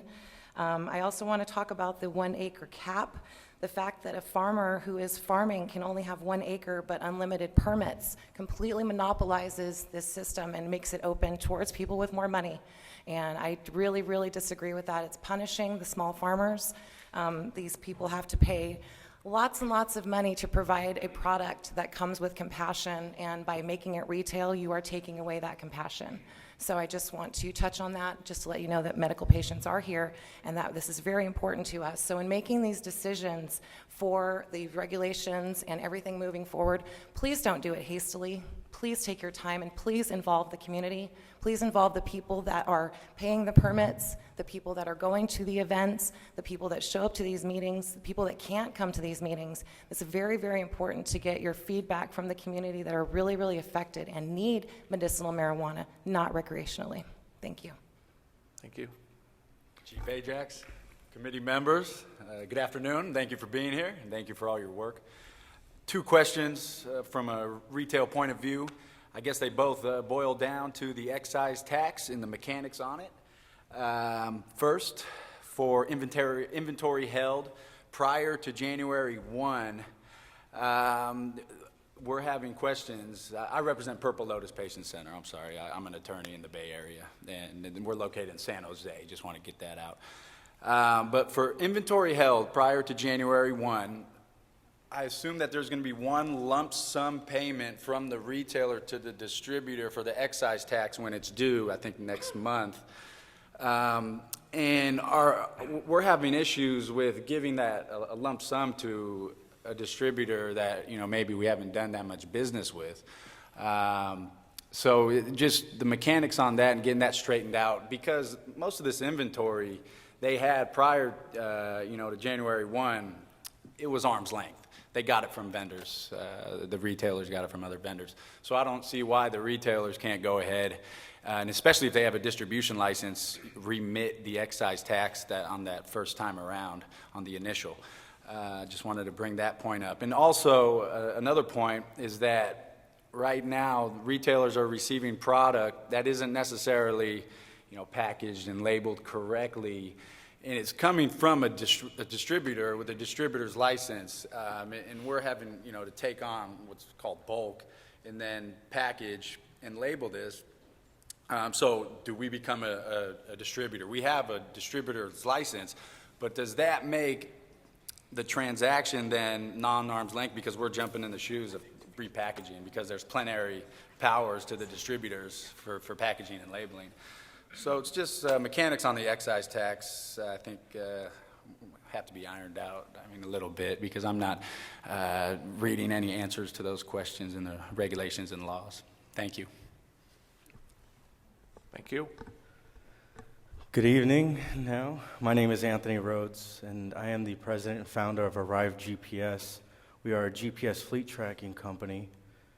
We are here to offer our services and expertise to the cannabis industry, working towards compliance during the temporary licensing period. So for all those in TV land, businesses can find us at arrivegps.com, or you can email us at sales@arrivegps.com. The reason why I bring this to your attention is because I was reading over the emergency proposed rules, or now proposed rules, and in the California Code of Regulations, Title 16, Division 42, Section 5417, it states that all delivery vehicles are going to be required to have GPS tracking devices affixed to the vehicle, so a physical GPS tracking device attached to these cars. The issue I have is that is the employee-employer relationship regarding GPS tracking. Most deliveries services that I've interacted with locally or in my region don't own the vehicles that they're employing. They're, again, similar to pizza delivery services, and I'm not sure if that's a requirement, but say, for example, if I have an employee who has his own vehicle and now is required to be GPS tracked, well, that's a misdemeanor. You can't add a GPS tracking device without consent. And so that becomes an issue if you're an employer and you've already established these employees and they don't want to be tracked. How do we work on that to make sure that these delivery vehicles are being tracked according to this section of the rules here? The concern is also, I mean, with the addition of GPS, and of course, it might see adversary of my own business because I do believe in Big Brother not knowing too many things, but we talked about these invisible lines, and say I'm City A, neighboring City B, and I've been given local control to not allow recreational cannabis. However, I've allowed medicinal, or maybe in some instances you've banned it altogether. However, City B allows for those operations of that businesses, so that business is operating, again, legally within the parameters in City B, although in the invisible barrier between City A and City B can now travel to City A, operating legally when the local jurisdiction has basically banned or is trying to control. So I guess what I'm saying is maybe with, and again, maybe with these GPS devices, we're able to keep track. So say, for example, if City A does not want it within their city limits, or even proposing, because we know we can't, again, we don't have the ability to limit those individuals from coming in and using public roads to enter our city, but maybe we could use these GPS tracking devices to then identify the cities that these delivery services are serving, and it can be an argument for either side, either to educate the councils or local individuals, lawmakers, to say, look, it's coming into your areas whether you like it or not, so maybe you open it up, or on the other side, to maybe have the BCC then see that there is really no local control, because if the City A says no and City B is delivering there anyways, then we can see it with the GPS tracking data that we'd be able to collect. So thank you very much. Okay. We have one more. Thank you again, Robert May from EcoMeds. I'll try and be brief. The specific reason that I came down today was because of my experience as a rural farmer, but it's also because of my experience after I was crouching in the bushes. I spent 25 years as a tech exec in Silicon Valley, and I've done a lot of work with startups, with business strategy, and I'm pretty comfortable with numbers. We have tracked our expenses over the last 2 years very carefully. I'm happy to share our P&L with the committees. It is looking like a small cultivator cannot survive given the current tax structure and the current regulatory structure that's in place. Fundamentally, the issue is with the collapse of the ban on vertical integration. It's made it quite attractive and understandably logical for a dispensary business to have their own grows, grow their own product, and not take on smaller rural farmers. We've done a couple of surveys. We found one dispensary, they had 72 different strains on their shelf. Of those, 9 were grown by someone other than the dispensary. So what we have is a problem where rural farmers are unable to reach urban consumers. Now, I've spoken with the BCC and others about this problem and have actually been illuminated, have really been informed about some of the tools that can be used to help solve this problem. So at the invitation of BCC, I've spent the last almost 4 months talking to a variety of constituents, and I'd like to invite you to share in that conversation and have some thoughts over your deliberations with respect to a kind of an obvious opportunity, which I, as a tech exec, was a little bit embarrassed not to have seen. Specifically, there is an obvious opportunity for rural farmers to collectively sell over the internet and reach urban consumers.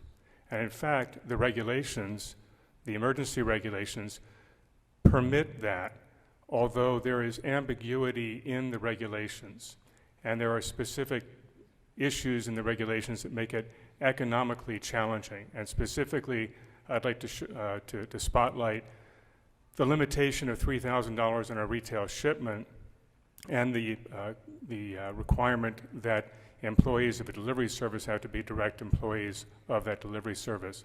So for a rural farmer to reach urban consumers, there is a way to do this and stitch together the various regulatory frameworks, but I would ask all of the subcommittees, as you move through your deliberations, to consider how we unlock what California is famous for, frankly, which is the internet and the efficiencies that the internet can deliver to allow rural farmers to reach urban consumers in a similar way that Harry and David sells pears.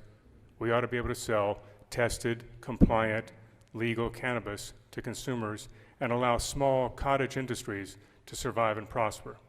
Thank you very much. Yes, I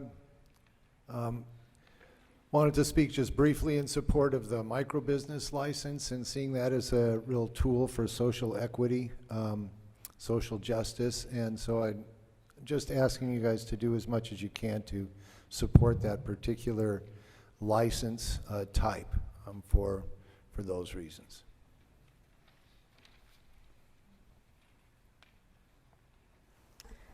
Hello, good afternoon. My name is Holly Carter. I work with Redwood Roots in Southern Humboldt area and beyond. And 2 points that I would like to ask you to consider as you move forward is to see if there's a need or prohibition on the separation of supply chain between medical and retail, or adult use, recreational. I find that it might be overly burdensome for suppliers, especially on the cultivation and production ends, if it doesn't have any differentiation in the end result. And since we have bifurcation along the supply chain, I think the track and trace component, especially, as well as needing to plant separate supplies, might cause some confusion. The other thing that I would ask you to consider as you do this is that through the emergency regulation time period, indoor cultivators have the ability to turn a couple of crops over, and you'll be able to hear more input on how the regulations are working for them at this point, while we don't have that same opportunity for full sun outdoor farmers. So please ask for input specifically from them, and maybe run through some practices. Anyway, looking towards our traditional farmers in our communities. Thank you. Real quick again, Rich Miller, American Alliance for Medical Cannabis. I brought it up earlier this morning about our exiting packaging and our manufacturing packaging as we move forward. I'm not going to bore you with all the details again, but I would like to see this committee come up with an alternative product that we can get our product out to the patients and the consumers and not having such a detrimental carbon footprint and have compostability. Thank you. Okay, so thank you all. Seeing no further public comment, moving on to item number 8, committee members, any future agenda items they'd like to see on our future meetings? I have a question. In the building of the agendas for the subcommittees, are we going to have the opportunity to solicit input from the subcommittee members, or is that going to be a violation of or do we need to do that now, basically? Yeah, due to the size of the subcommittees, most of them include 3 members or more, so we would still be under that Bagley-Keene requirement that would prohibit the communications outside of the meeting forum. Okay, then it seems like we need to ask, also be building the agendas for the subcommittee. They're soliciting input if we want input on what those agendas look like now. I'm not sure. I mean, if anybody has thoughts or concerns about that, I'm sure we're happy to entertain those now. But I anticipate the agendas being a little bit more generic to be able to walk each of the subcommittees through a particular process of basically responding to their area of interest and what I think the staff are looking for in particular as far as guidance goes. You know, I also see it being a fairly flexible agenda as well. So I don't know. Any thoughts on that? I mean, I don't think it's going to be, we're not there to, I think, dictate exactly what you guys are going to do in your subcommittees, just more give a bit of a guidance on what that meeting should look like.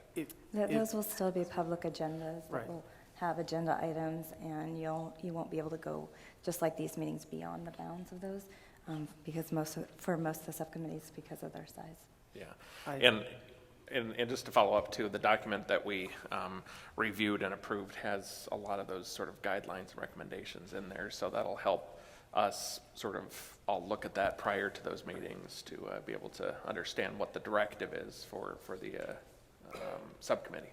Okay, and then in terms of inviting anybody else to attend those subcommittee meetings, is that something that committee members can do or something that we would have to do with input? All members of the public are encouraged and invited to attend, so if anybody in the committees have folks that they particularly want to extend an invitation to, I'm sure you're more than welcome to. Okay, yes, Mr. I was just going to say that I think that you were asking for agenda items for the 15th, March 15th, not for the subcommittee. Correct. And I would make a motion that the chair and co-chair utilize the exhaustive list of presentations that we already have lined out and put that together for us. What makes sense is what I would recommend. Okay. With staff, of course. Yep.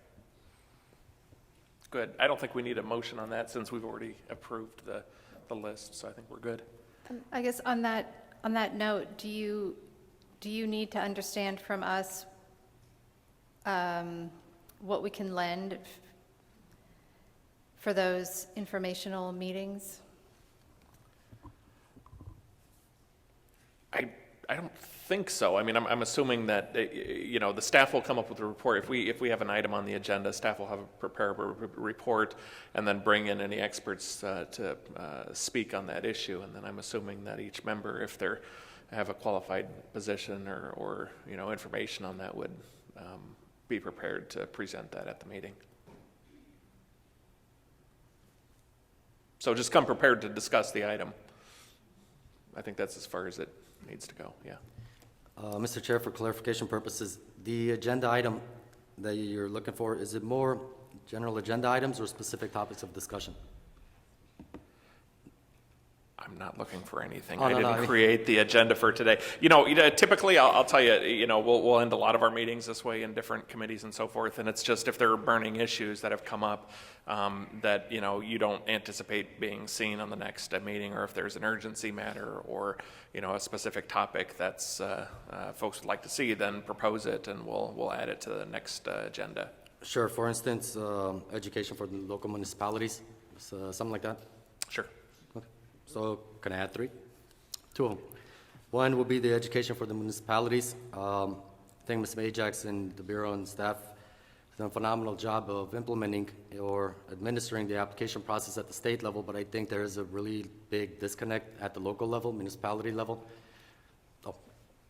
So something along those lines as far as the agenda item.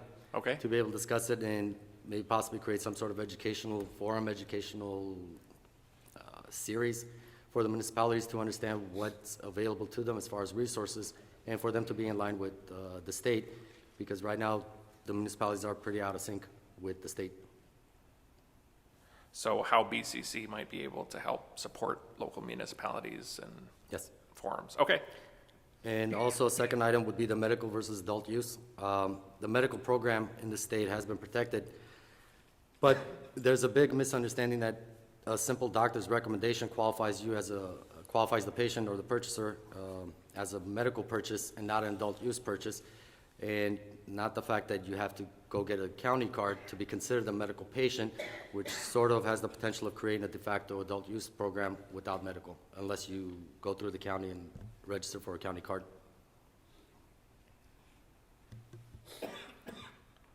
So clarify what exactly you want discussion of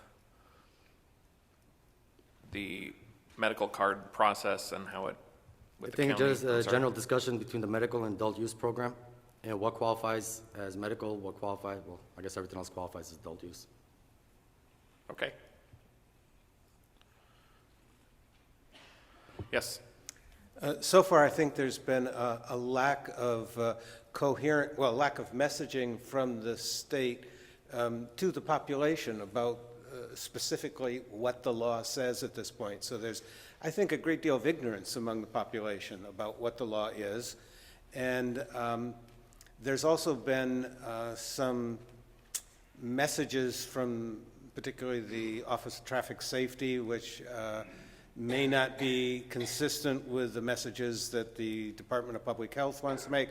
So I think there needs to be some coordination of messages to the population from the state, and some more efforts put into some public education. So I'm interested in how those could be discussed and how those could be improved.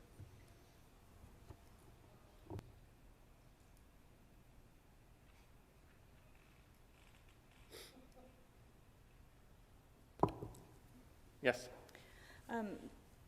I apologize if this is repetitive. Going back to the conversation about setting the agenda for the subcommittees, I'm envisioning that those will be broadly set, and that the committee members will also be able to bring items for discussion in that subcommittee, as well as have a listening session for the public to participate in. My concern is that if the chair and the vice chair create an agenda that has specific topics on it, that it will limit the purview of subcommittee members to expand beyond those topics where they may feel that there's very important issues that need to be discussed.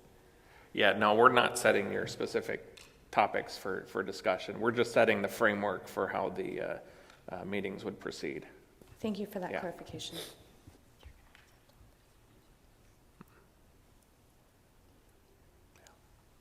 Anything else? No. Okay. I have one more. Oh, yes, ma'am. Sorry. This is just for on the list of topics for informational presentations. I'd really like to see more, a little bit more discussion and consensus about prioritizing which topics should be presented. And this is along the lines of both clarifying what medical versus adult use is and what we need to understand in order to make informed decisions going forward. So we didn't get to discuss this at length today, and I would like to put it on the agenda for next time. Okay, thank you. All right, seeing nothing else, we are going to move on to item number 9, discussion of upcoming dates. This is for informational purposes, upcoming dates. First is the Bureau is hosting licensing workshops as we did last year. There are 5 here listed. We'll be in Monterey on January 22nd, Santa Ana January 25th, San Diego January 26th, Oakland February 1st, and Ukiah on February 6th. All that information is on our website and on our social media platforms. The next meeting of the Cannabis Advisory Committee is your rulemaking meeting or your subcommittee meetings, which is on Tuesday, February 13th. It will be held at the Sheridan Grand here in Sacramento, which is across the street. So we'll make sure to have details and information out to the committee members and to the public. You are also now holding March 1st for a meeting if needed in Sacramento and based on venue availability. And finally, the next regular meeting of the Cannabis Advisory Committee is Thursday, March 15th in Los Angeles. Okay, with that, I will take a motion for adjournment. Move adjournment. Second. All right, all those in favor, we'll just do it out loud. Aye. Aye.